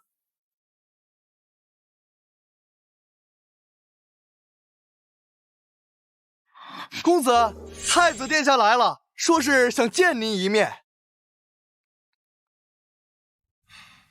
不见。可太子殿下现在就在门外等您。怎么了？公子家中可还有别的门？如若没有，我便只能翻墙了。翻墙？太子殿下想见都被拒之门外的人，如今我却坐在他的龙榻之上。你说太子殿下要是知道了，会不会一怒之下砍了我？胡思乱想什么呢？殿下，草民真没骗您，我们公子真的在屋内会客。他不是从不见客吗？那位姑娘比较特别，她今日来，公子还特意让我前去迎接。姑娘是永安侯府的小姐。原来如此。姑听说永安侯府寻回了失散多年的千金，听说那姑娘温婉知礼，心地善良。不是那位，是之前那位。你说的是被霍将军休了的那个恶女悍妇？我在这个七皇子治腿，没想到却被人说成是恶女悍妇。你不喜欢，我便让全京城再不提此事。我叫他休你，那是他有眼无珠。既然太子殿下说我是恶女，说我是悍妇，我若不在他最心爱的弟弟身上恶回来，岂不是不划算？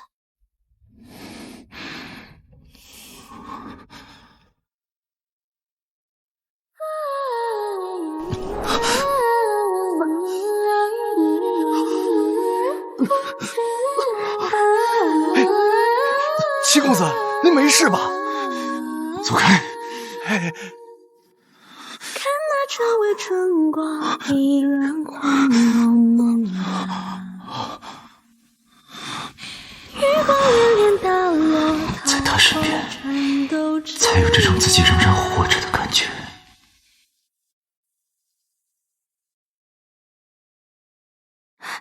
小姐，你终于回来了。小姐，你快瞧瞧这个，这是武后霍将军的侍卫送来的，说是将军给小姐的。将军还说，这300两黄金，你要还给别人还是自己留着都可以，不用还给他。这都不好意思啊，那便将这钱留着吧，你自己留一根金条。小姐，我说让你拿着，你就拿着。一个小姑娘，整日穿得灰扑扑的，去街上挑几身好料子的衣裳，再挑几套自己喜欢的首饰。小姐，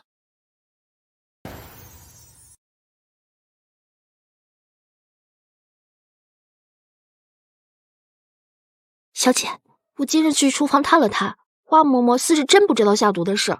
我还打听到，厨房管事的刘嬷嬷特意检查了一遍咱们的膳食，才让芳儿送来的。看来这毒是刘嬷嬷亲自下的了。你找机会去刘嬷嬷的房间，看看有没有粉末状的东西，若是有，就给我带回来。对了，小姐，我今日去厨房还听到三少爷这2日好像病了。今日厨房给三少爷送去的早午膳，厨房去收的时候都没动过。早午膳都没动过？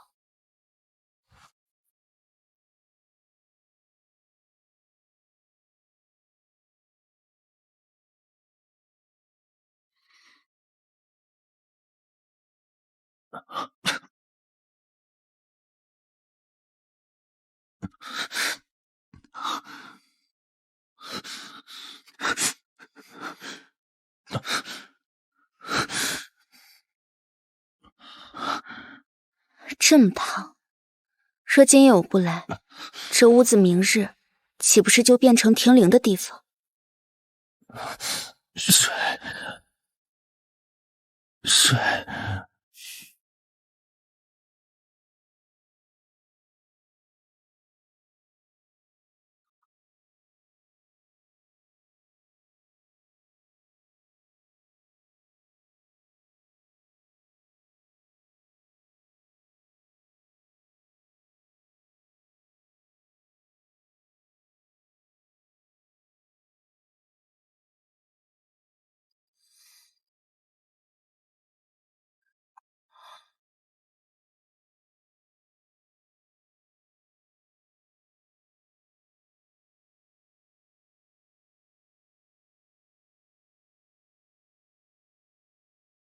尹金晨，醒过来。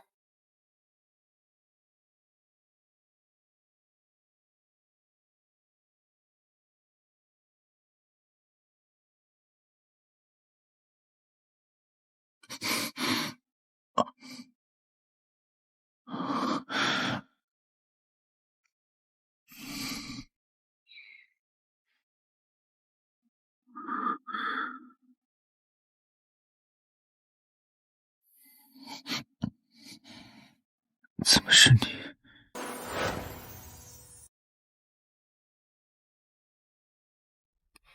还能说话，看来这一时半会儿也死不了。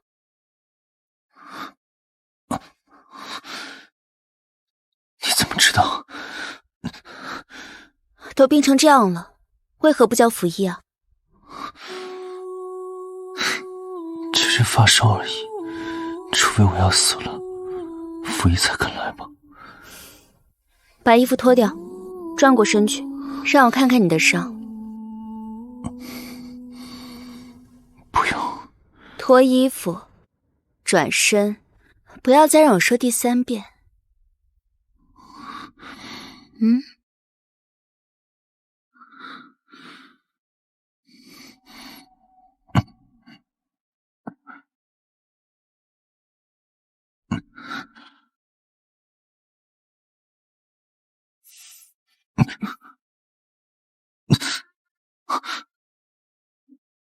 都这么严重了，你还不用药？你是真的想死吗？你这伤是因我而起，就算是你想死，也别跟我扯上关系。别走！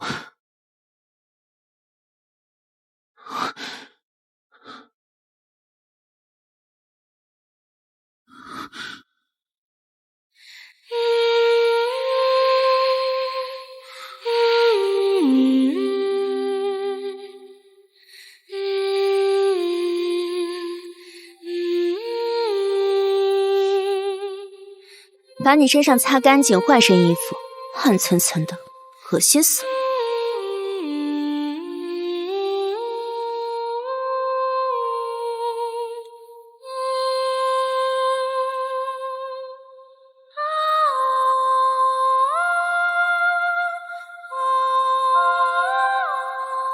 别动！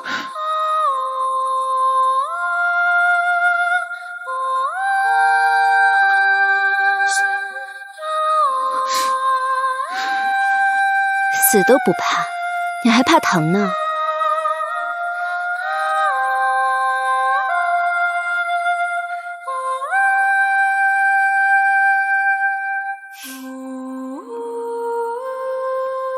你反应那么大，是因为疼，还是因为我呀？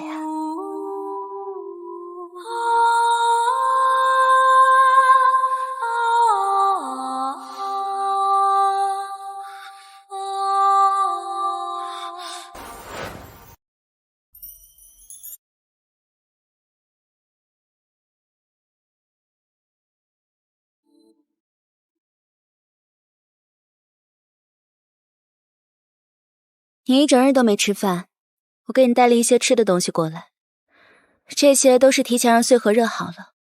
你把衣服穿好之后就过来吃吧。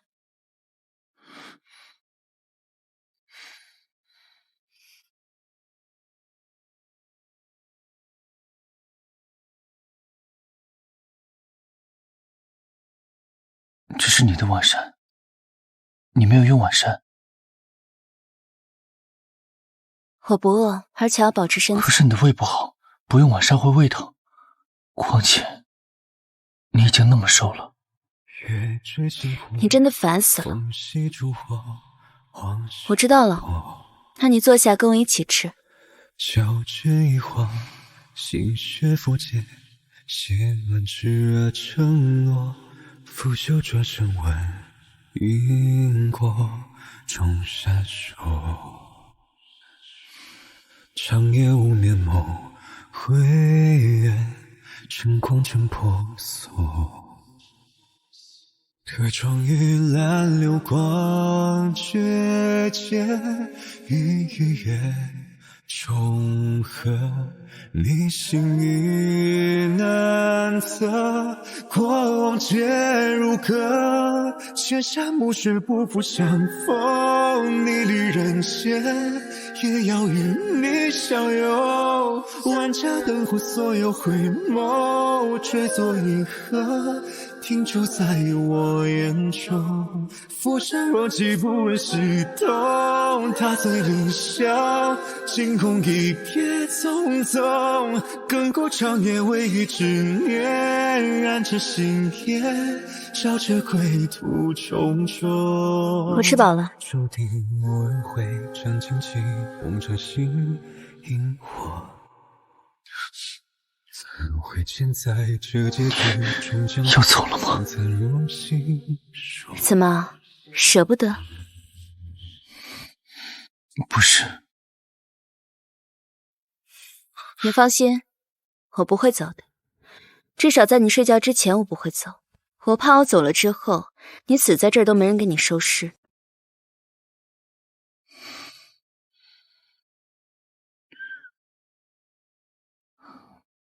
我要说，我睡不着呢。他会一直留在这里陪着我吗？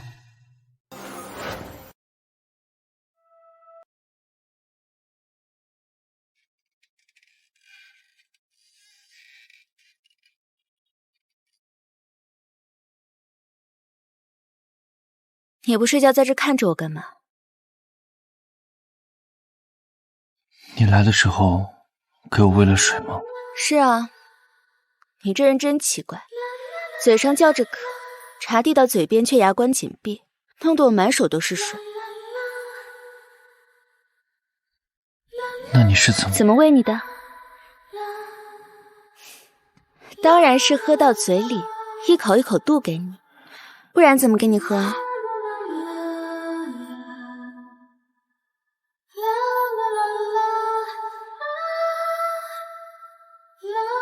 你在这磨叽什么？睡不睡？不是我走了。睡。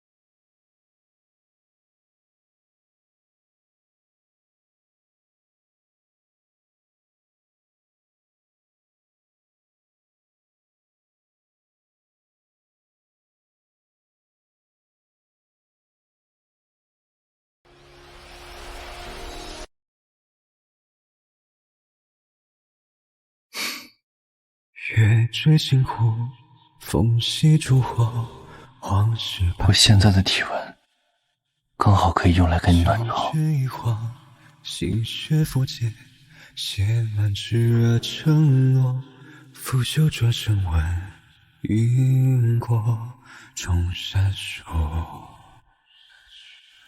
长夜无眠梦，回远，晨光正婆娑。推窗玉兰流光绝间，一月重合，你心意难测，过往皆如歌，浮生若寄不问西东，他曾云霄，惊空一瞥匆匆，亘古长夜唯余轻烟，照着归途重重。天命注定我轮回，斩荆棘，用这心引我。云锦晨，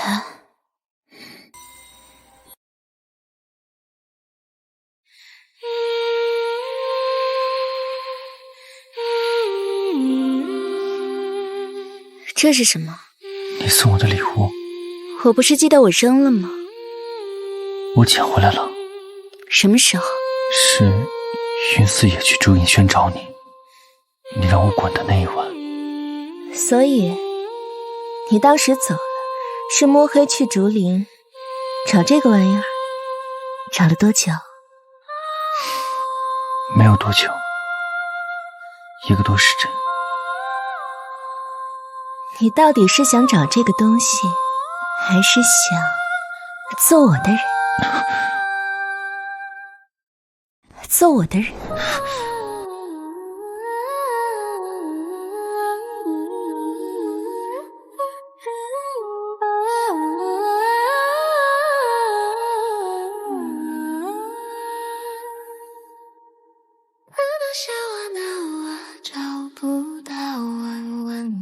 你感冒不会也是因为那晚吧？那你可想好了，这项圈是你自己戴上的。不要再离开我。真乖。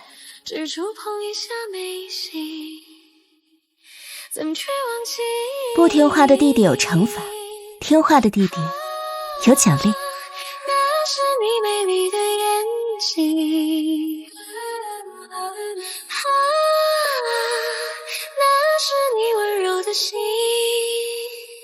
不小心忘记你。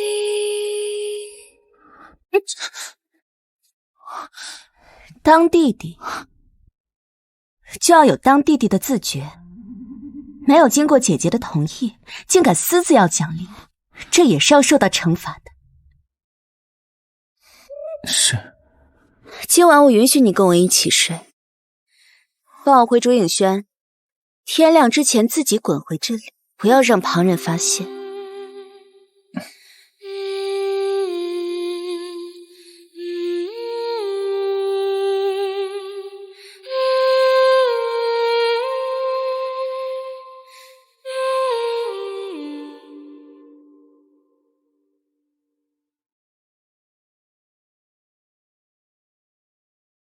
小姐，我找到了。清早厨房忙得脚不沾地，下人房压根没人，我就偷偷溜进刘嬷的屋子里。我从她的被褥里翻出了一个瓷罐，里头都是这粉，我就偷偷带了点回来。果然是要我毁容的狠招。罐子有多大？余量还有多少？约莫这么高，里头的粉用了大约1指高度的那么多，1指的量。才2天而已，看来他们真的是很新奇呀。小姐，那咱们接下来该怎么办呀？装作不知道，什么都不用干，让他们觉得我每日都将这些燕窝喝得干干净净。情况怎么样了？回小姐的话，每日送去的燕窝，大小姐都吃得点滴不剩。只是这几日她足不出户，连窗户都关得严实。老奴让送饭的小丫头多留意，可是连大小姐的影子都瞧不见，更别提面容变化了。算算时间，雪绒伞的毒素也该发作了。二小姐，这是夫人为你明晚在宫宴上定制的。明晚的宫宴，绝不能再让云奇抢去半分风头。不好了，小姐，不好了，小姐！大小姐不知道发什么疯，在自己院内疯狂砸东西。小姐，你要不要派人过去看一看？你说什么？胡小姐，小的也不知道具体发生了什么，只听人说大小姐在西院疯狂砸东西，动静大的东院那边都听见了，小的这才赶紧过来报信啊。该不会是……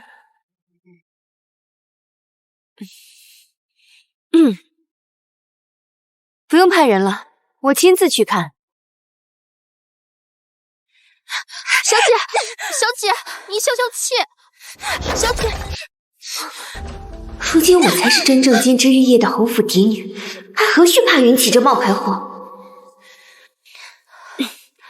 姐姐这是做什么？好端端的屋子怎么被砸成这样？果然是雪绒伞见笑了。你来干什么？你是来看我的笑话的是吗？姐姐这是怎么了？我怎么知道是怎么了？3天前晨起，我的脸就开始长这些鬼东西，所以我才闭门不出的。原以为是累着了，过几日就会好，谁知道却越发的严重。是你，云溪月，是你做的对不对？是你记恨我，所以对我动了手脚，是不是？姐姐，你快松手！我根本就不知道你怎么会变成这样。你还装！云奇，你休得放肆！这是怎么了？好端端的脸怎么成了这个样子？娘亲，女儿脸上现在长的都是红痣，是云溪月在女儿的膳食里面下毒了。娘亲，女儿虽然不是您亲生的，但是您从小一直养在身边的呀。女儿的脸成这样，您一定要为女儿做主啊！够了！侯府上下多少双眼睛盯着膳食，哪里轮得到你胡乱喷药？我看是你自己不知道喷了什么东西，才变成这个样子。还不让你的丫鬟把这里收拾干净！以后你再敢胡乱攀咬玉儿，别怪我对你不客气。那娘亲，你也要找人替我医治啊！女儿今日去看了府医，她支支吾吾的说不出个原因，所以女儿才会生气砸东西啊。哼，府医瞧不出，说明无大碍，过2日自然变小了。那是因为府医庸碌。宫里太医医说好，娘亲，您带女儿进宫，请太医给女儿医治吧。女儿脸上的红疹要是不消，女儿以后也不活了。胡闹！你以为你现在是什么身份？宫里也是你随便能去的。母亲，明日姨母的寿宴，不如带着姐姐一同前去吧。若是能让太医瞧上一眼，也可以让姐姐安心。玉儿，你玉儿成长，学会绵里藏针了。这个恶毒的女人，终于得到了报应，让你抢风头，看以后谁还会多看你一眼。母亲，你就让姐姐一同前去吧。还是妹妹对我好，母亲，你就答应吧。母亲，说到底，姐姐是侯府养大的，你也舍不得姐姐受这个苦。看到现在姐姐脸变成这样，我也挺于心不忍的。妹妹，你真的实在是太善良了。从前我还那样对你，都是我的错。从今以后，我们姐妹好好相处。行吧，明天你同我们一起进宫。多谢母亲。走吧。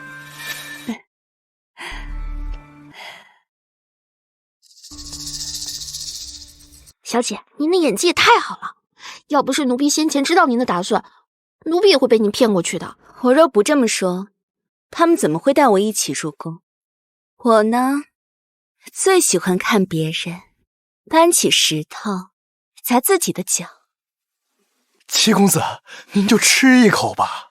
上次一别，云奇有几日没来了？这……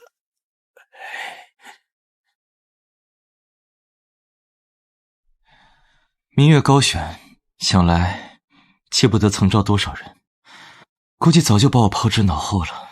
若是他再来，也不必开门了。哎，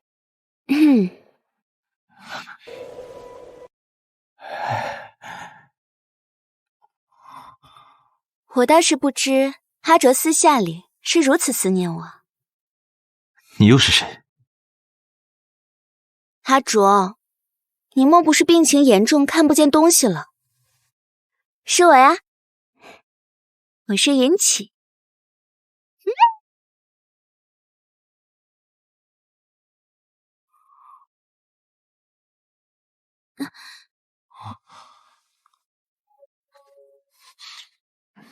多日未来，来六戴着面纱，怕不是在戏耍我？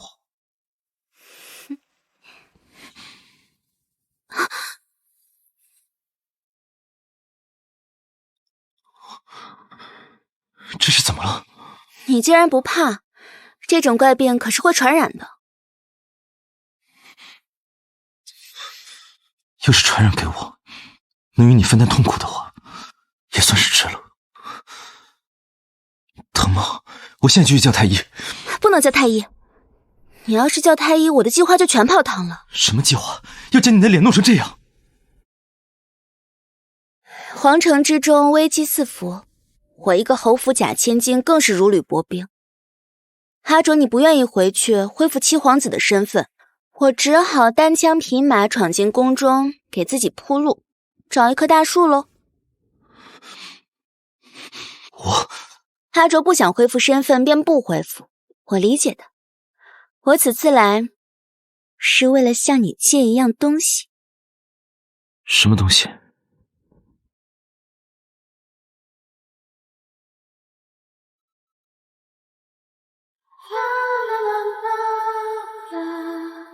一个幸运吻。我进宫了，祝我这次一切顺利。若不是一个瘸子，就可堂堂正正的站在你身前保护你。但今日之后，哪怕是坐着轮椅，我也要跟你趟一条康庄大道，护你一世周全。小姐，这马车和以前差别也太大了，我去看看能不能坐。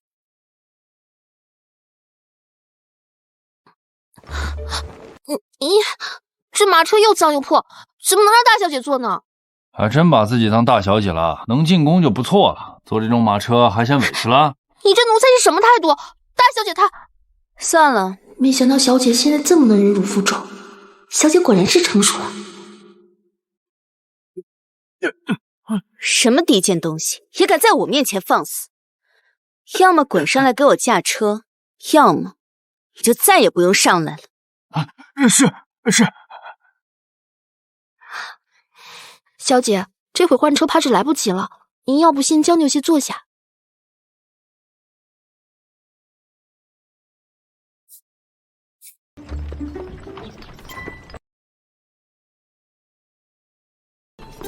小姐，这可如何是好？若是误了宫宴，需要多久？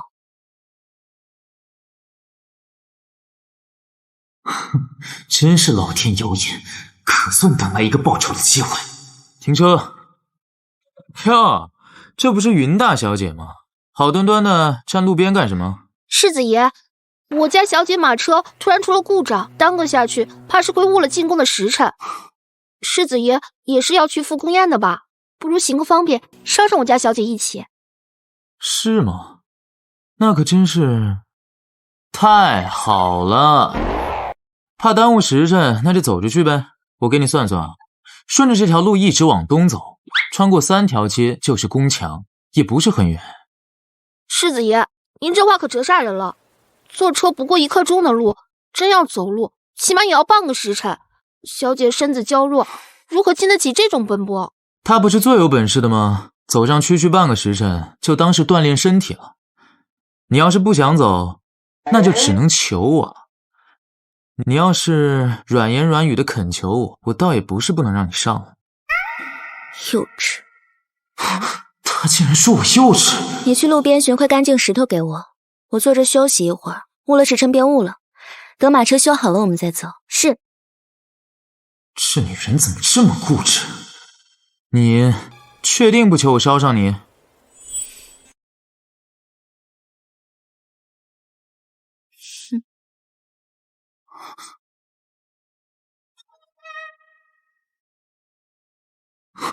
他该不会是要打我吧？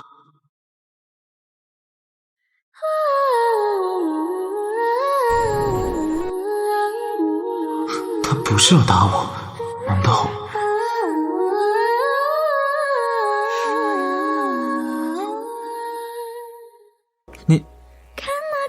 你干什么？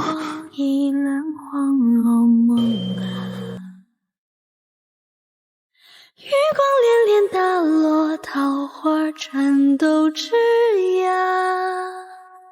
他是在摸我，他手好软。女孩子真是水做的吧？怎么做到腰那么细，手也这么软呢？刚才瞧见世子爷肩膀上落了片梧桐叶，想要帮你取掉呢，是我看错了。你这么紧张干嘛？世子爷该不会是以为我是要摸你吧？谁紧张了？还有谁稀罕让你摸了？自作多情。走，阿福，快走！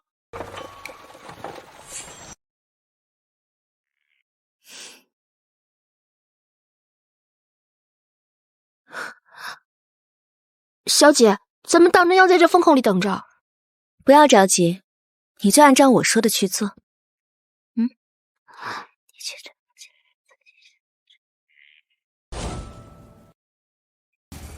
世子，您就真这么走了，不管云大小姐了？你管她做什么？喂，开慢点儿！叫马这么快做什么？是要颠秃我吗？哪里坏了？哎，这不是在等人追上来吃什么？世子爷，等一下！世子爷，停车！世子爷，等一下！怎么回事？世子爷，我家小姐说她知错了，不该回绝你的好意。小姐还说，那日在后花园也是她的错。她竟然还会跟人认错！世子爷，小姐这会儿就在槐树林后面的一个茶摊坐着，说想当面给你赔罪。你确定她真是这么说的？千真万确。不过小姐也说了，若您不信，那就算了。反正她要道歉就只道这一次。哎，罢了，那我就给她一次赔罪的机会。阿福，我们走。好嘞。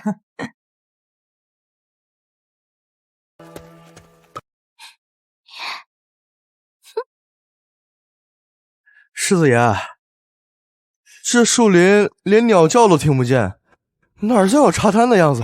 确实，这正常人谁把茶摊开树林里啊？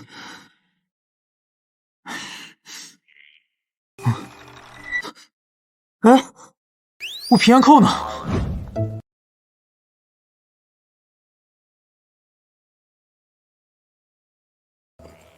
小姐，上车吧。小姐，这是我们家世子的马车。你家世子另选了一辆马车，让我乘这辆进宫。你不信啊？那你认不认识这平安扣？小姐，请上车。世子爷，咱们要是再走不出去，宫宴恐怕赶不上了。小姐，咱们真就这么走了？谢世子爷还在树林里呢。他不是说穿过3条街就是宫墙不远吗？还说多走半个时辰全能锻炼身体。我这是给他一个锻炼的机会。小姐这么美，小姐能有什么错？小姐就是想让世子爷锻炼身体而已。连辆马车都跟不住，当真是上不得台面的东西。许氏姐姐那匹马年迈，这才跑得慢了些。是镇国公府的马车，今日来的，应当是谢家的世子。月儿，你快过去打个招呼。傻丫头，谢氏是百年望族，而且谢老夫人还是太后的亲姑姑。谢灵雨乃镇国公府唯一嫡子，自幼被老夫人养在膝下，又深受太后疼爱，这等身份，甚至比起宫里的普通皇子都要显赫3分。日后你要么嫁入皇家，要么嫁入顶级贵胄之家，成为主母，就得趁宫宴时在继承人面前多露脸，明白吗？月儿明白了。说起来，云起那个蠢货，从前这位谢世子竟还对他亲眼过。他倒好，一门心思痴恋那位高岭之花裴相，硬生生把那个谢世子得罪的彻底。哼，那裴相又何曾给过他一个眼神？若你能得了谢世子的青睐，也好让我们侯府重新搭上镇国公府这条线。月儿明白了。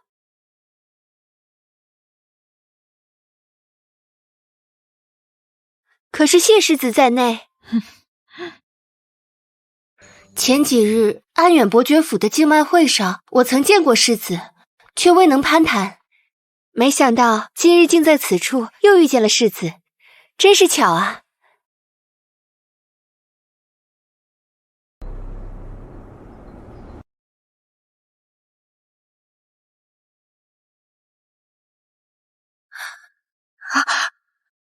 不巧，妹妹，是我。云起，你怎么会？我怎么会在谢世子的马车里？我的马车行至半途，车轴断裂，正巧遇上谢世子路过，他便将他的马车给我坐了。他竟这般好运，偏偏在马车坏掉时遇见谢世子，还能坐着谢世子的马车来。既然来了，还磨蹭什么？还不快跟上！月儿，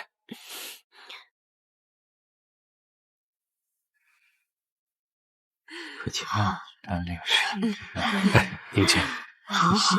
哎，陈大人，一定是哎，等到我们的时候，请。好，啊，志在，裴相来了，裴相来了。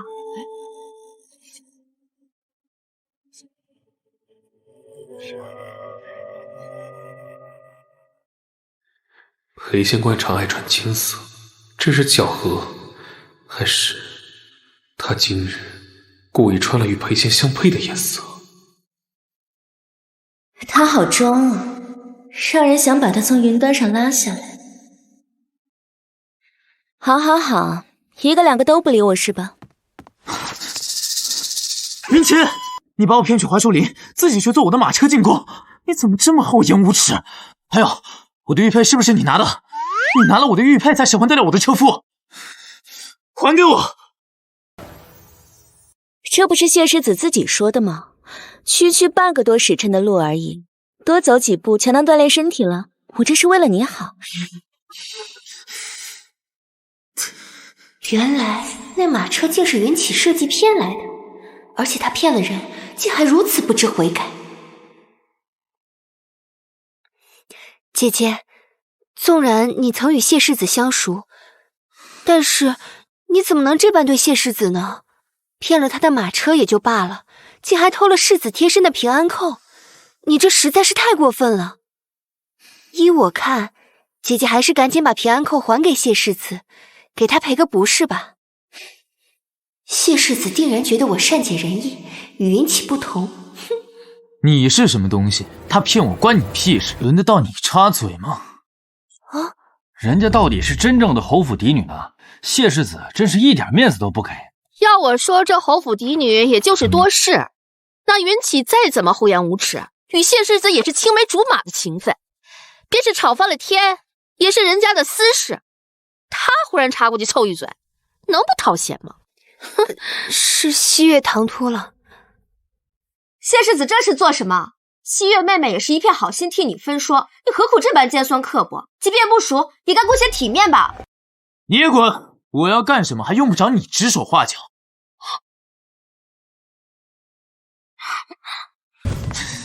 玉佩还给我！你还我！云姑娘怎么也来了？玉佩还给我！抢得着就是你，来啊！你还我！一个是被他下药骗婚的前夫，一个是从前痴恋闹得满城皆知的旧爱，一个是从两小无猜快还我到势同水火的竹马。别闹了！好混乱的关系，前夫旧爱竹马，七妻一堂，就差齐若不在了。皇上、皇后娘娘、荣贵妃娘娘驾到！你不是想要玉佩吗？坐下。谁要与你同行？怎么，这个玉佩你不要，那我就扔了。等把平安扣要回来，我一定不会放过他，要新账旧账一起算。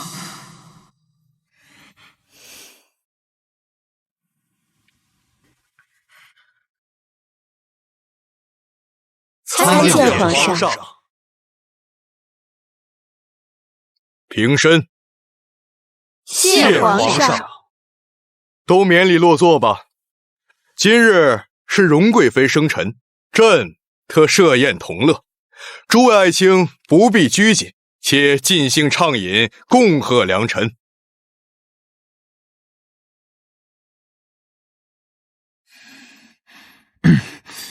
还给我！很生气啊？你说气不气？又不是你被人像傻子一样骗去小树林里转了几圈，是我。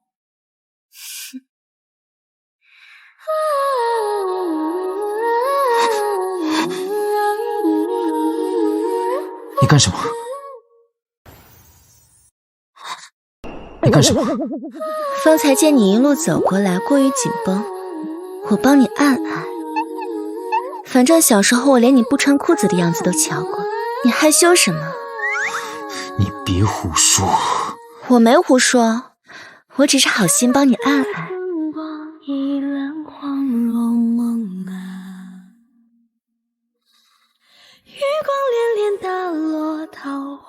你怎么出这么多汗？很热吗？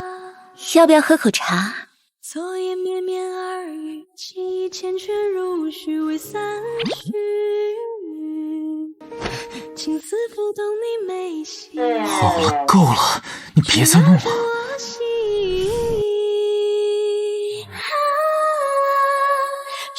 恋摇晃着红烛云。好热，怎么这么热？一定是他在水里加了什么。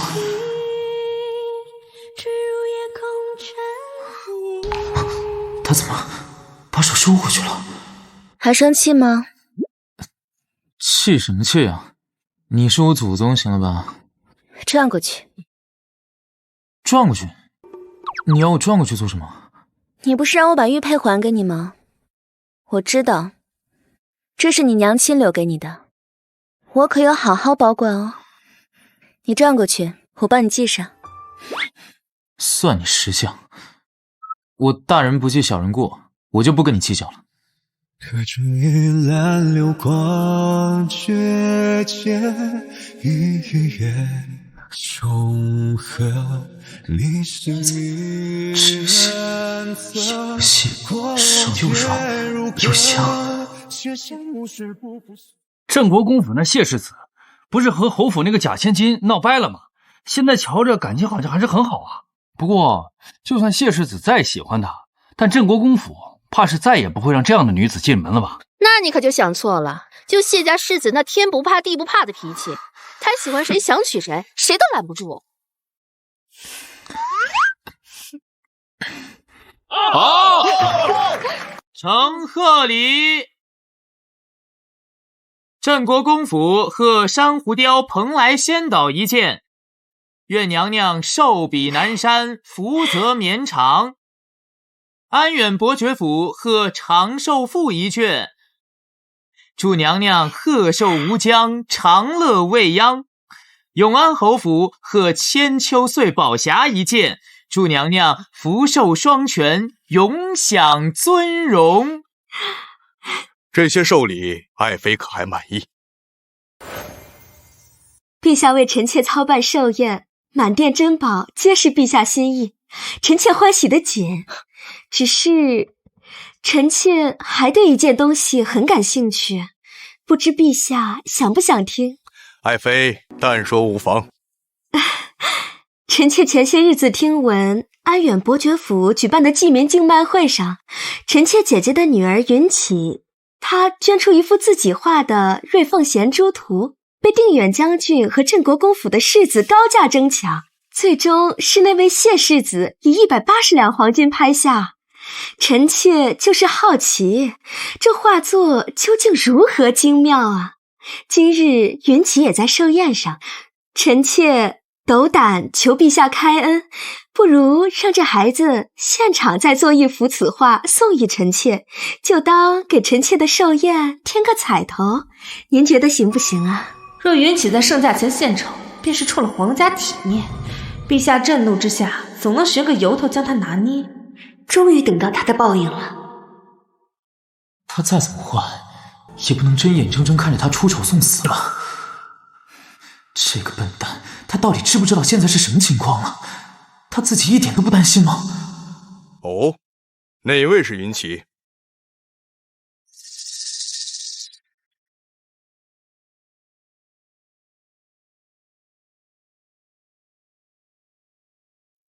臣女云起，见过陛下。为何戴着面纱？回陛下，臣女近日偶感风寒，唯恐将病气过与诸位宾客，故而以纱遮面，望陛下宽宥。方才荣贵妃所言，可都是真的？朕倒也想瞧瞧，能拍出100两黄金的瑞凤衔珠图究竟是何神韵？云起，你可愿在朕与贵妃面前再绘一幅？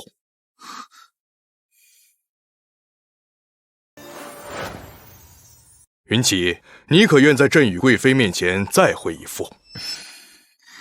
待会儿要不直接站起来说他染了风寒，双颊滚烫，手抖得握不住笔，恐难胜任作画之事。陛下，霍将军有何事？回陛下，那幅瑞凤衔珠图是臣所作。哦，他怎么说是他画的？那日伯爵府上云奇捐出的画是霍将军画的，这怎么可能？霍将军出身将门世家，行事稳重，怎能画出那般形同小鸡啄米、笔势潦草的执着画作？该不会霍将军是为了维护云起，才起来将那幅画认下了吧？那幅画是臣与云起在大婚之夜酒后玩闹时的信笔涂鸦。他把画捐去伯爵府时，是知道臣会将此画拍下。只是臣未曾想到，镇国公府世子竟对臣的这幅拙作青睐有加。既然是赈济灾民的善事，臣也未再执着，就将画让给了世子。霍萧这是在说什么胡话？当我是脑子有病吗？谁会对那种破画另眼相看，青睐有加呀？难怪云起会有底气拿出那么一幅破画去伯爵府捐出，原来是知道霍将军会拍下。那谢世子在这里面又充当了什么角色呀？人家夫妻俩心有灵犀，他在那儿又唱又跳的，岂不尴尬？哎，等等，那幅画若出自霍萧之手，皇上断不会让堂堂定远将军当众上前现场作画，献给荣贵妃。哦，原来是霍将军的大作啊！我就说当日从画中怎么瞧得出一丝铁血锐气。对这话顿觉敬意。铁血锐气，就那副歪歪扭扭的小鸡仔，真是睁着眼睛说瞎话。听闻这霍将军被云起下药蒙骗，分明对他厌恶至极，怎会如此？云起，霍将军所言，当真如此吗？回贵妃娘娘，霍将军所言属实。霍将军画艺欠佳，臣女担心他的画作遭人耻笑，才谎称是自己所作，不想竟是引起贵妃娘娘的误会了。不是，给个台阶下了就得了，他怎么还要踩人家霍将军一脚啊？既然是霍将军酒后随性之作，那此事便罢了。不过臣女最近确实在钻研丹青，若贵妃娘娘不嫌弃，臣女愿当场做一幅画，送给贵妃娘娘，当做寿礼。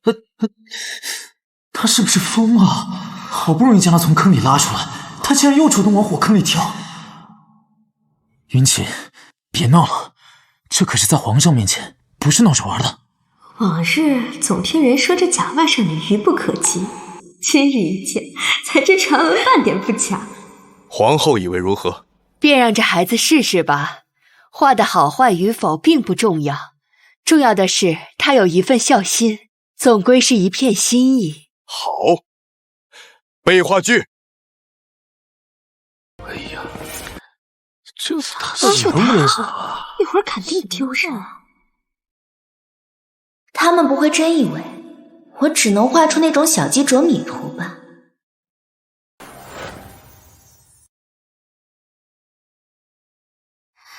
瞧他那副故作高深的样子，他装的真像精通画艺似的。我倒要看看他能画出个什么鬼画符来。婉莹姐姐莫要这般说，说不定云起姐姐有什么新的才艺，想要给贵妃娘娘个惊喜呢。陛下，臣女画好了。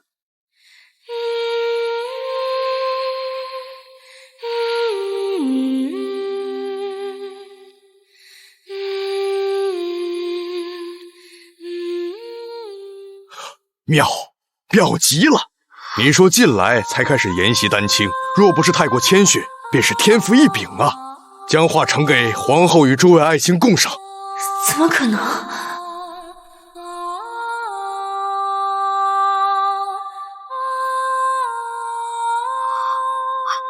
怎么会？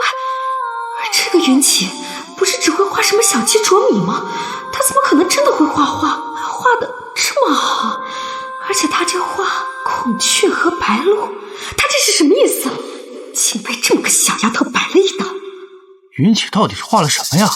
竟然能让见惯珍宝的皇上和荣贵妃都这般诧异。这怎么可能啊？这画的也太好了吧！画的真好，太妙了，太妙了，简直了！这怎么可能啊？这画的也太好了吧！画的真好，太妙了，太妙了，简直了！这怎么可能？他根本从未正经学过丹青，可眼前的画分明是出自顶尖画师之手的神来之笔。这孔雀和白鹭分明指代的是殿内的荣贵妃和皇后。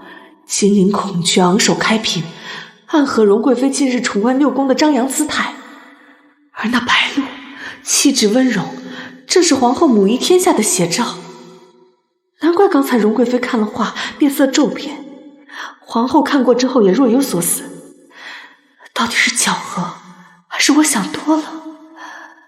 旁人如何揣度这幅画并不重要，重要的是台上那三个人的心思，也算是借着这幅画拉近了与皇后的距离。我只需要让最高掌权者皇上和皇后另眼相看就行了，贵妃谁在意？陛下，臣女以这幅金陵瑞鹿图为贺，恭祝荣贵妃娘娘寿诞。孔雀开屏乃盛世之兆，正衬娘娘风华绝代。白鹿衔之是祥瑞之征，寓意娘娘福寿康宁。金羽银毛相映成辉，取的是金枝玉叶福寿双全之意。愿臣女此画能博得皇上、皇后与贵妃娘娘一笑。若臣女此画有笔法粗陋之处，还望荣贵妃娘娘不吝指点。指点什么？若是表现出不高兴，就是摆明了不敬皇后。更何况，陛下方才刚夸过他这画作精良。云起，本宫竟不知你这孩子画工如此高超啊！难为你这孩子小小年纪，既有孝心，又见妙笔，当赏就赐你东珠步摇一只，和田玉如意一柄，另赏蜀锦10匹，送至侯府吧。陛下英明，谢陛下。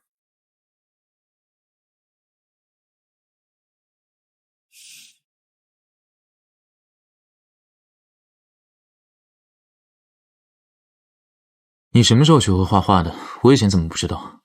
怎么，被我惊艳到了？现在更喜欢我了？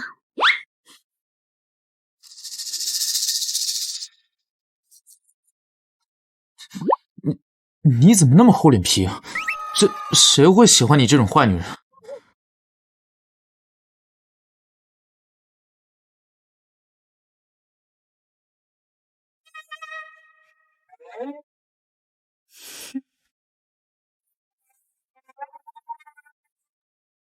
老吃什么肥醋？一个男人就这点度量，真是难登大雅之堂。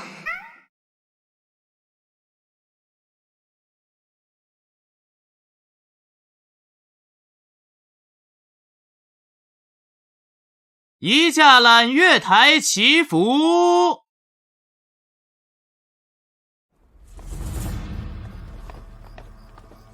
曾经以为我恢复了侯府嫡女的身份，从今往后会拥有一切，可是，一切根本就没有改变。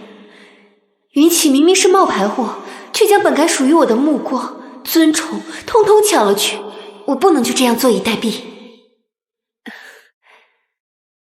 姐姐，我同你一起去吧。同我一起？我们的关系何时这么要好了？我一直都很关心姐姐的，我之前不是还答应姐姐，让娘亲替姐姐寻来太医院的太医，帮姐姐治脸吗？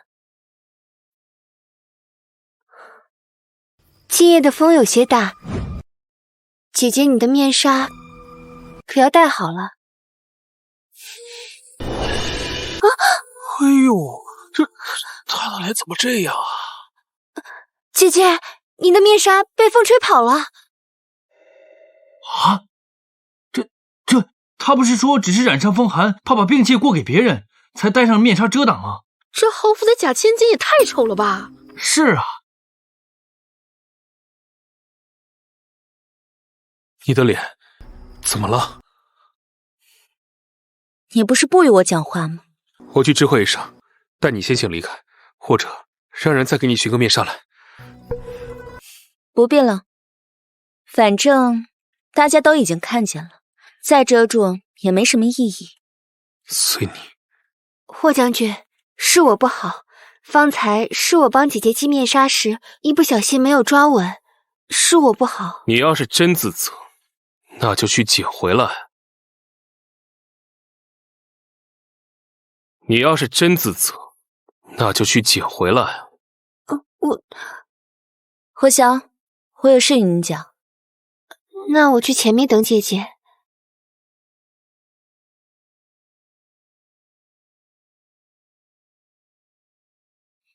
西月，云起的脸是怎么回事啊？我也不知道。前几日晨起的时候，姐姐脸上忽然长了红疹子。昨日我还央求母亲，等今日宴会结束之后，请宫里的太医帮姐姐瞧瞧脸，就是希望不要是什么传染人的病症。西月，你这个真千金真是品性纯良。你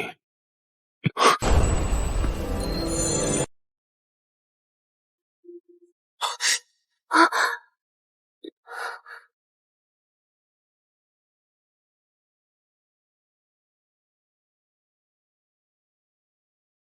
皇上、皇后娘娘驾到！干得不错。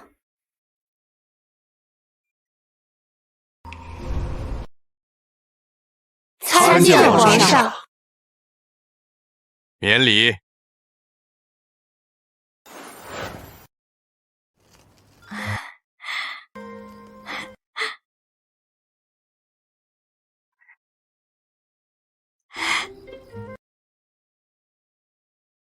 愿圣体安康，六宫和顺。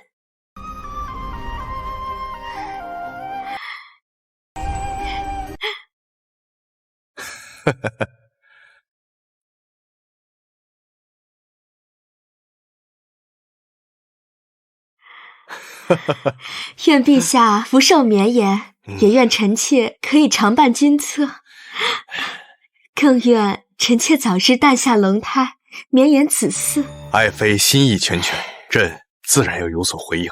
今日，朕还为你的寿辰准备了一份不一样的惊喜。陛下还为臣妾准备了什么惊喜？爱妃，且抬头看。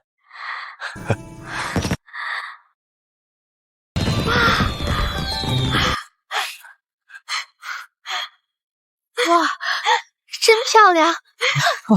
谢陛下，好美啊！真美，好大的烟花漂亮啊！紫禁之烟，天上有太好看了，真漂亮啊！太好看了！哇！这是波斯国进献的星宇昙花，朕特意命人准备的，贵妃且慢慢欣赏。皇后娘娘，臣女听闻，这波斯国的烟花虽然绚烂，但在燃放时也是存在危险的。娘娘不如后退一些。你这孩子有心了，只是你这脸是怎么了？回皇后娘娘，臣女这脸是另有隐情，其中缘由现在不方便告知娘娘。女孩子家家的，脸上突然出了这么多疹子，必然十分慌乱。你若需要，等宴会后我让太医过来给你瞧瞧，如此也可安心些。多谢娘娘。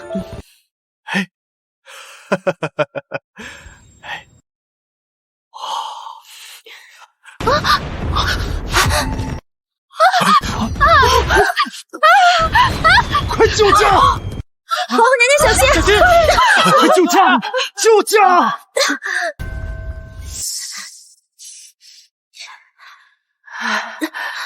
刚才若不是他及时将我推开，后果不堪设想。云起，云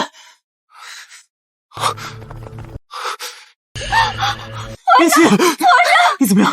摔到哪？爱妃，爱妃，怎么样了？陛下，爱妃，臣妾肚子好痛。传太医，快传太医！臣妾的孩子是不是？妹妹先放宽心，太医即刻便来。事情已经发生，已经无法挽回。如果孩子真的没了，那也要没得有价值。皇后娘娘，刚才是你把臣妾推下来的吗？贵妃，皇上明鉴，是皇后娘娘推了臣妾一把，臣妾才会直接摔下去的。皇上，你可要给臣妾做主啊！贵妃，朕当时看得清楚，变故发生时，皇后被身边的人推开，她与你相隔数步之遥，断无可能推你。许是你太过慌乱，才产生了错觉。难道刚才把皇后推开的人是这个云起？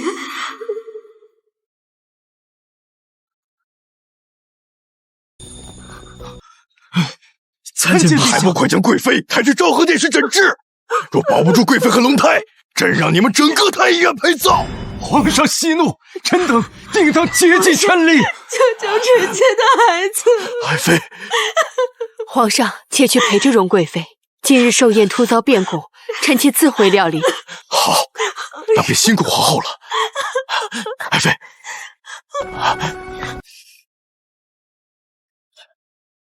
云锦，你说话呀！你到底哪受伤了？好孩子，告诉本宫你伤到哪儿了？回皇后娘娘，是膝盖。方才臣女瞧见那烟花炸药碎片常年落的时候，只想快点推开皇后娘娘，结果不小心自己磕到了台阶上。没关系的，就是一点小伤，顶多也就是淤青几天而已。臣女回去涂一些治跌打的药就好了。你的脸都被弄脏了。你奋不顾身救了本宫，本宫该向你道一声谢。晚些，本宫让内务府去太医院取最好的金疮药和跌打膏，给你带回去。谢谢皇后娘娘。这死丫头怎么运气这么好，就这么阴差阳错的对皇后有了一份恩情。这恩情皇后要记，也该记到侯府头上。走。谢谢皇后娘娘挂怀，这丫头平日娇气得很，磕碰一下都哭闹得不行，不想今日竟有如此担当，想必是听了她爹爹的教导，要她敬重娘娘。待她回府后，我会让府上最好的医正为她诊治，娘娘不必忧心。姐姐，你没事就好。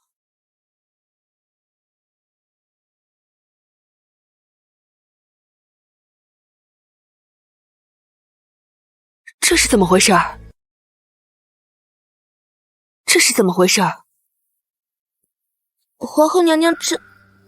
别动，让本宫帮你把脸擦干净。这……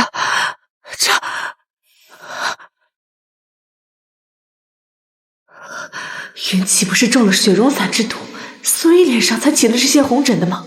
为什么脸上的红疹能擦掉？他根本就没有中毒。既然没中毒，为何伪装出中毒的样子？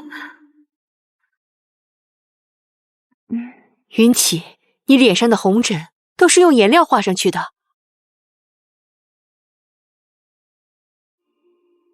这到底是怎么回事？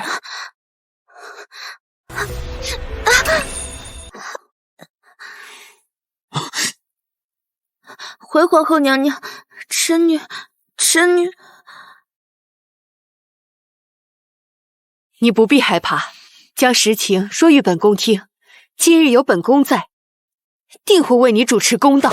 娘娘，云起她这是……萧夫人，本宫是在问云起，并没有在问你。是，回娘娘，臣女脸上这红疹是娘亲让臣女画上去的。她说这是妹妹回侯府后第一次进宫，不想让我抢了她的风头，于是便让我把脸画成这个样子。臣女实在不愿意以这样的样貌示人，所以便戴了一块面纱，却没想到来揽月台前，面纱被风吹走了。谁能想到，向来以贤良淑德闻名的永安侯夫人，竟会做出这等事情？即便那个云溪月才是侯府真正的血脉，但她既然也收了云起做养女，就应该一视同仁。是啊，怎能偏心到这种地步，用丑化自己的养女来衬托自己的亲生女儿？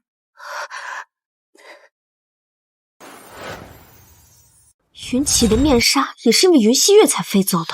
他就是想让云起丑陋的外表暴露在外，简直心机又恶毒。京城里人人都说云起恶毒跋扈，可若是恶毒跋扈的人，又岂能受这委屈啊？在人前都敢如此，在侯府，云起还不知道要遭受多少白眼和欺负。你们母女贱不贱呐？谢世子，你不能这样说我娘亲和妹妹。此事也不能怪我娘亲与妹妹，只是母亲担心妹妹长得不好看，说我不扮丑。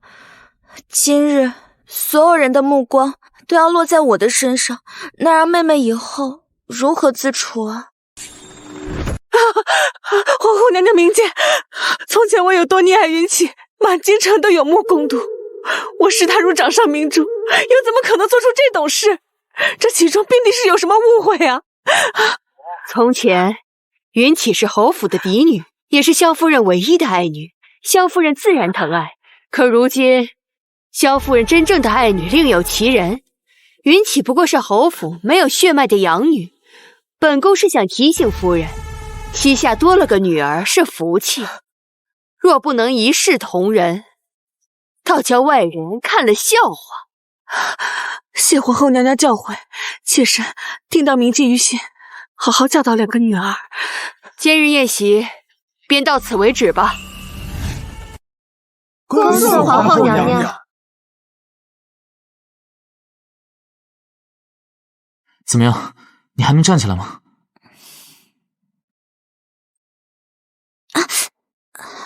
疼。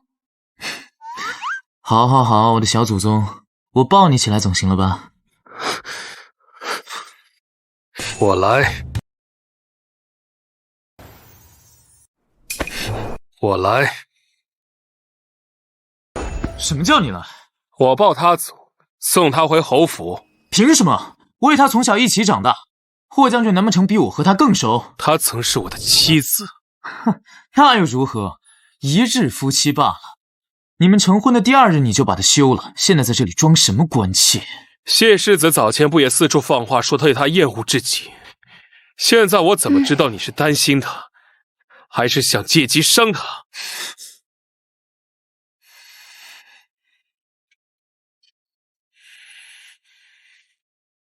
霍将军和谢世子莫要争执了，不如听听云姑娘的意思，看她更想跟谁走。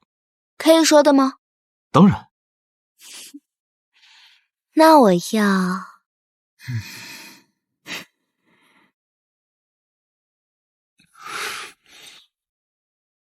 裴丞相抱我。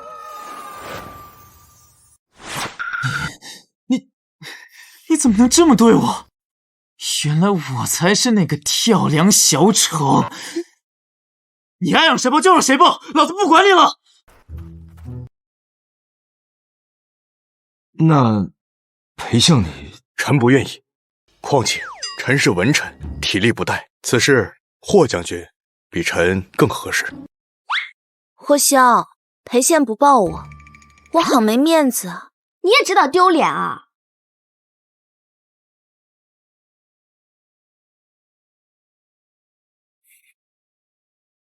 哎，不是，裴丞相都拒绝了，霍将军还愿意把他抱起来啊？现在我比你更没面子，你不用担心自己没面子了。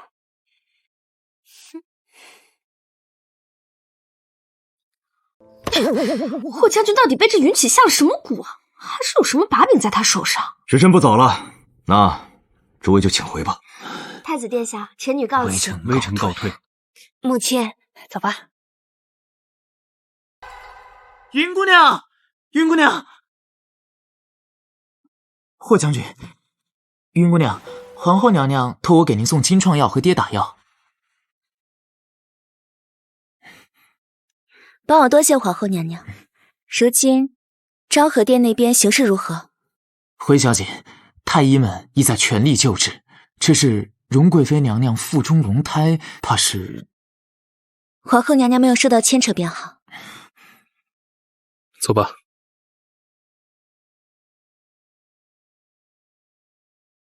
原剧情里，荣贵妃借着没了孩子的事诬陷皇后推搡她，致使皇上震怒，收缴了皇后的凤印。那也是皇后被楚宣帝厌弃的开端。不过，既然我来了，就是要跟天道对着干的。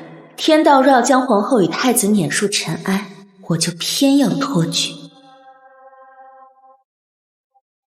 霍萧，你帮我。那我送你上去。嗯。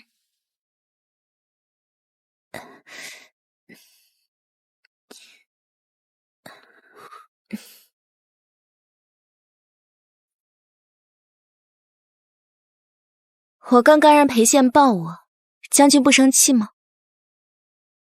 让我看看你的伤。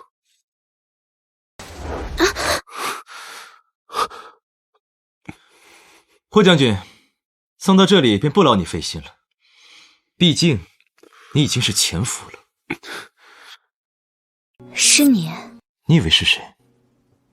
既然都进皇宫来了，为何不去见皇后皇上，还是在马车里等我呀？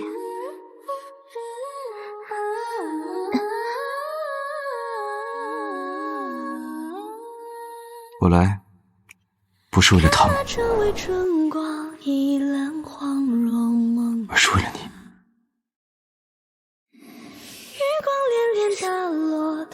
好疼，我以后再也不要这样了。昨夜绵绵耳语，情意缱绻如许未散去。情丝不懂你上了药就不疼了。却绕着我心意。珠帘摇晃着红烛影，指尖撩动好光景无影。不要有自己，疼的话就咬我。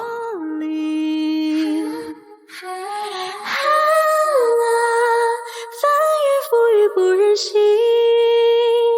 坠入夜空沉溺。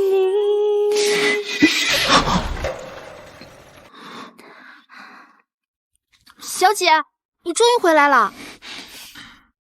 你的小跟屁虫来了，你走吧。我的腿可能没办法送你这一程。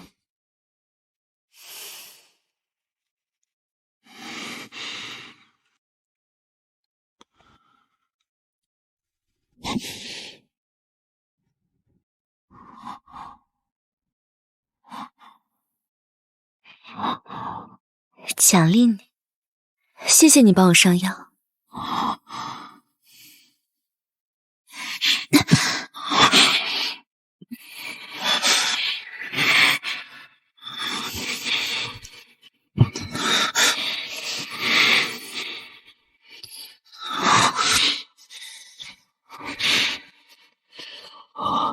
乍然想起旧时烟波，浮生怎在得寸进尺。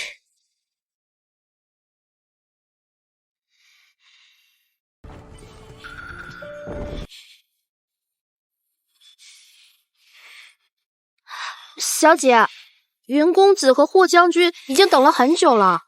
小姐，您快下来吧。来了。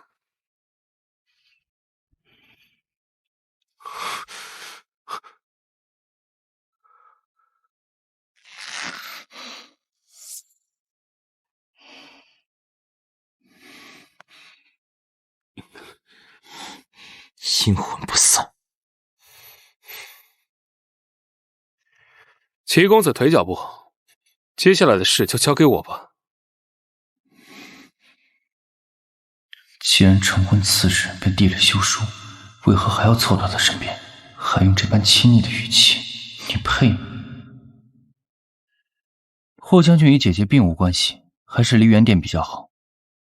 姐姐既受了伤，就由我抱回去吧。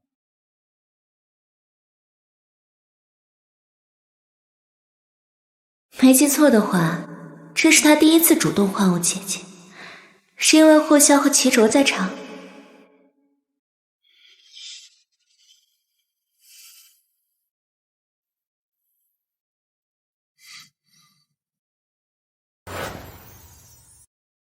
谢和，哎，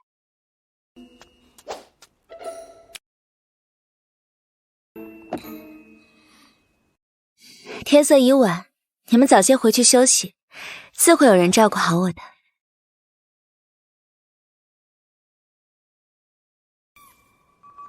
姐弟是比夫妻都要牢固的关系，你们永远比不上我和云奇的关系紧密。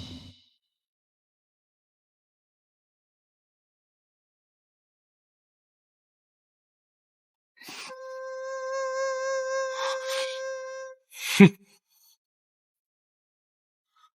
走。放我下来。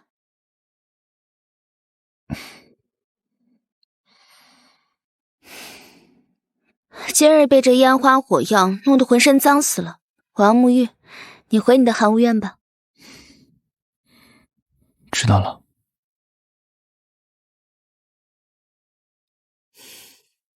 杯水。是。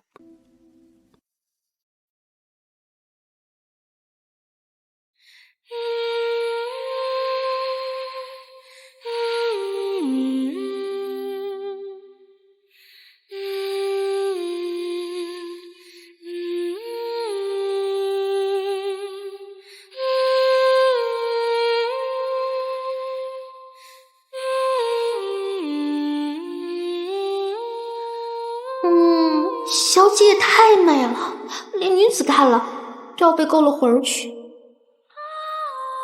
小姐，奴婢帮您把头发再擦一擦吧。不必了，任它自然风干就好。你先下去吧。是。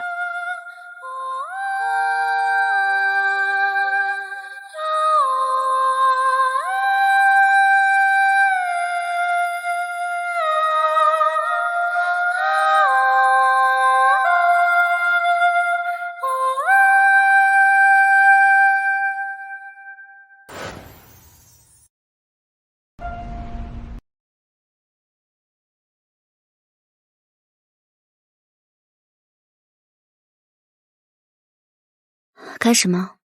还是擦干比较好，别着凉了。你在门口等这么久，就是为了给我擦头发？不是，我是想看看你的伤是不是很严重。没那么严重，都是我装的。不过你既然想看的话，那边看吧。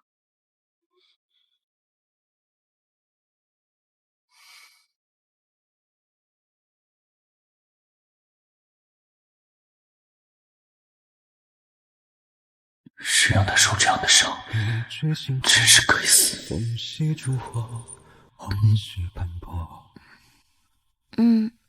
皎洁一晃，心血浮溅，写满炽热承诺，腐朽转身问因果，终闪烁。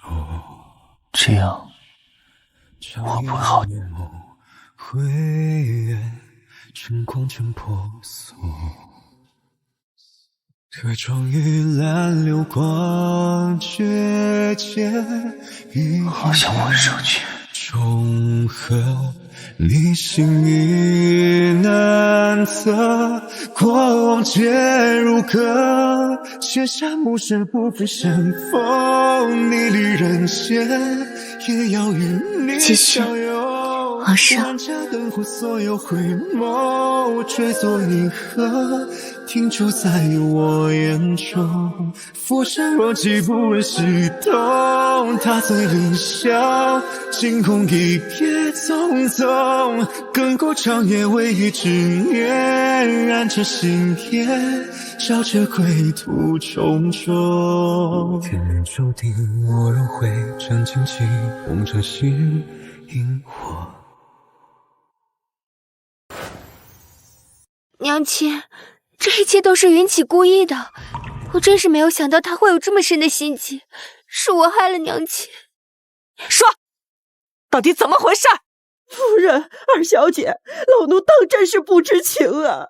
你那边说完那事儿以后，老奴就交代给刘嬷嬷去做了。夫人，从第一日起，老奴就按照吩咐，把药粉细细的搅进大小姐的燕窝里。后来二小姐吩咐让加大药量，老奴也是半点不敢耽搁，每日送去竹影轩的燕窝，大小姐都吃得干干净净。若这样说有什么异常，或许是……快说，或许是什么？有一日早上，老奴安排完厨房的活计，回屋后发现自己的枕头像是被人动过，只是老奴看了，那装着雪绒伞的药罐还在，里面的药粉似乎也没见少，就没放在心上，以为是自己多心。蠢货！明知道不对还不来禀报，脑袋长着是用来当摆设的吗？娘亲，你别气坏了身子，这一切都是云起诡计多端，也不能全怪刘嬷嬷的。够了，下去吧。现如今，云起已经在皇上面前露了脸，又得了皇后青睐，无论从前如何，现在是无论如何都不能动弹了。唉，他何时有了这般心机？娘亲，那我们应该要怎么办啊？叶儿放心吧，娘亲自有办法。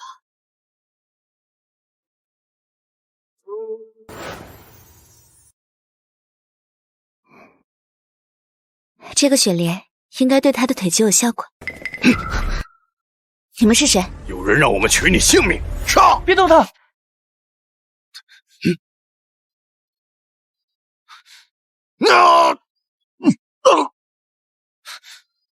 没事吧？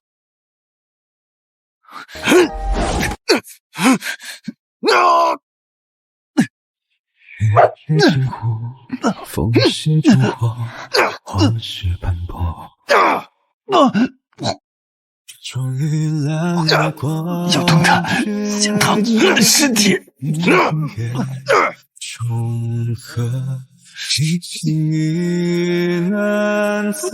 我带你走。过往皆如歌，雪山暮雪不负相逢，你离人间。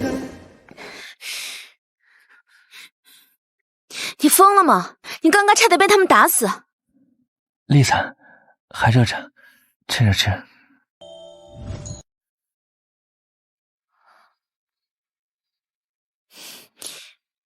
你就不怕他们？怕，但也不能让你伤着。笨蛋！可是你受伤了。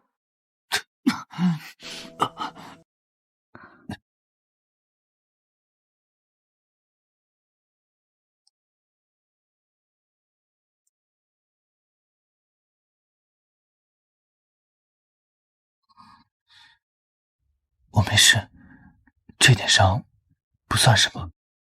走，回家，我有事跟你说。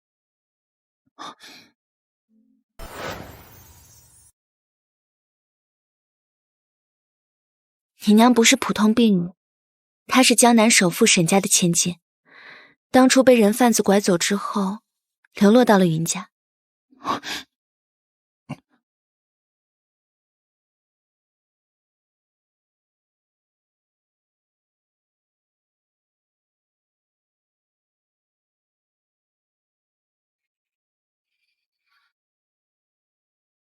这玉佩上的纹路像是江南的缠枝莲，你是不是知道些什么？我娘，她真的是自愿出走的吗？这是沈家的信物。你娘呢，本是富商之女，当年走失后被卖进了云府，发现呢这云老爷要把她送给上司做妾，所以便连夜跑了。别想着去找云老爷算账，你的命可比那点绸值钱多了。你要是想找你娘的话，我可以帮你。你怎么会知道这些事？你相信我吗？你信我就行了，我不会骗你的。刚刚那些人，他们为什么伤你？他们是谁？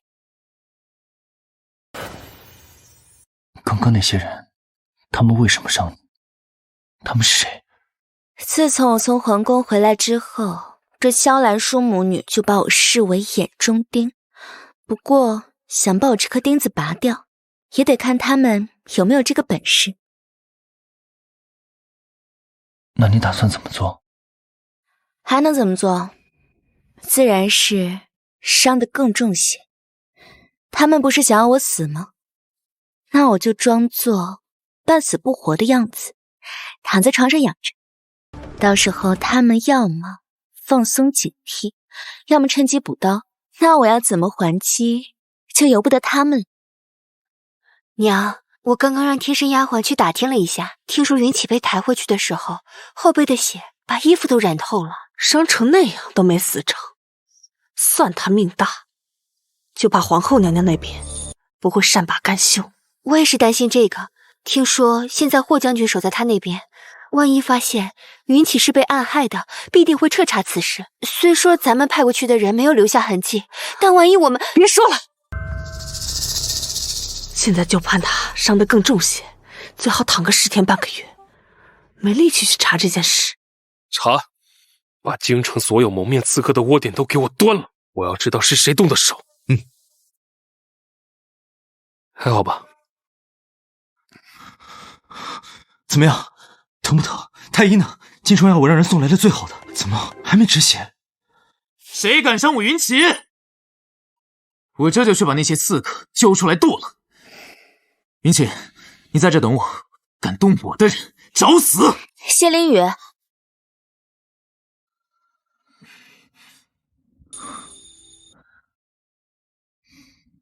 我煮了点补血的红枣粥。这么热闹，怎么？我是要办流水席吗？别说话，好好养伤。这个药止血快，我让大夫掺在药里，效果更佳。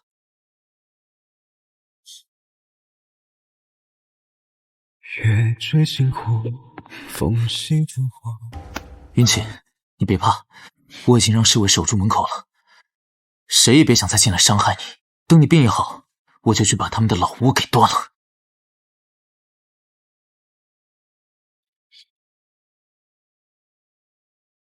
好，这京城的训犬大戏也才刚刚开始呢。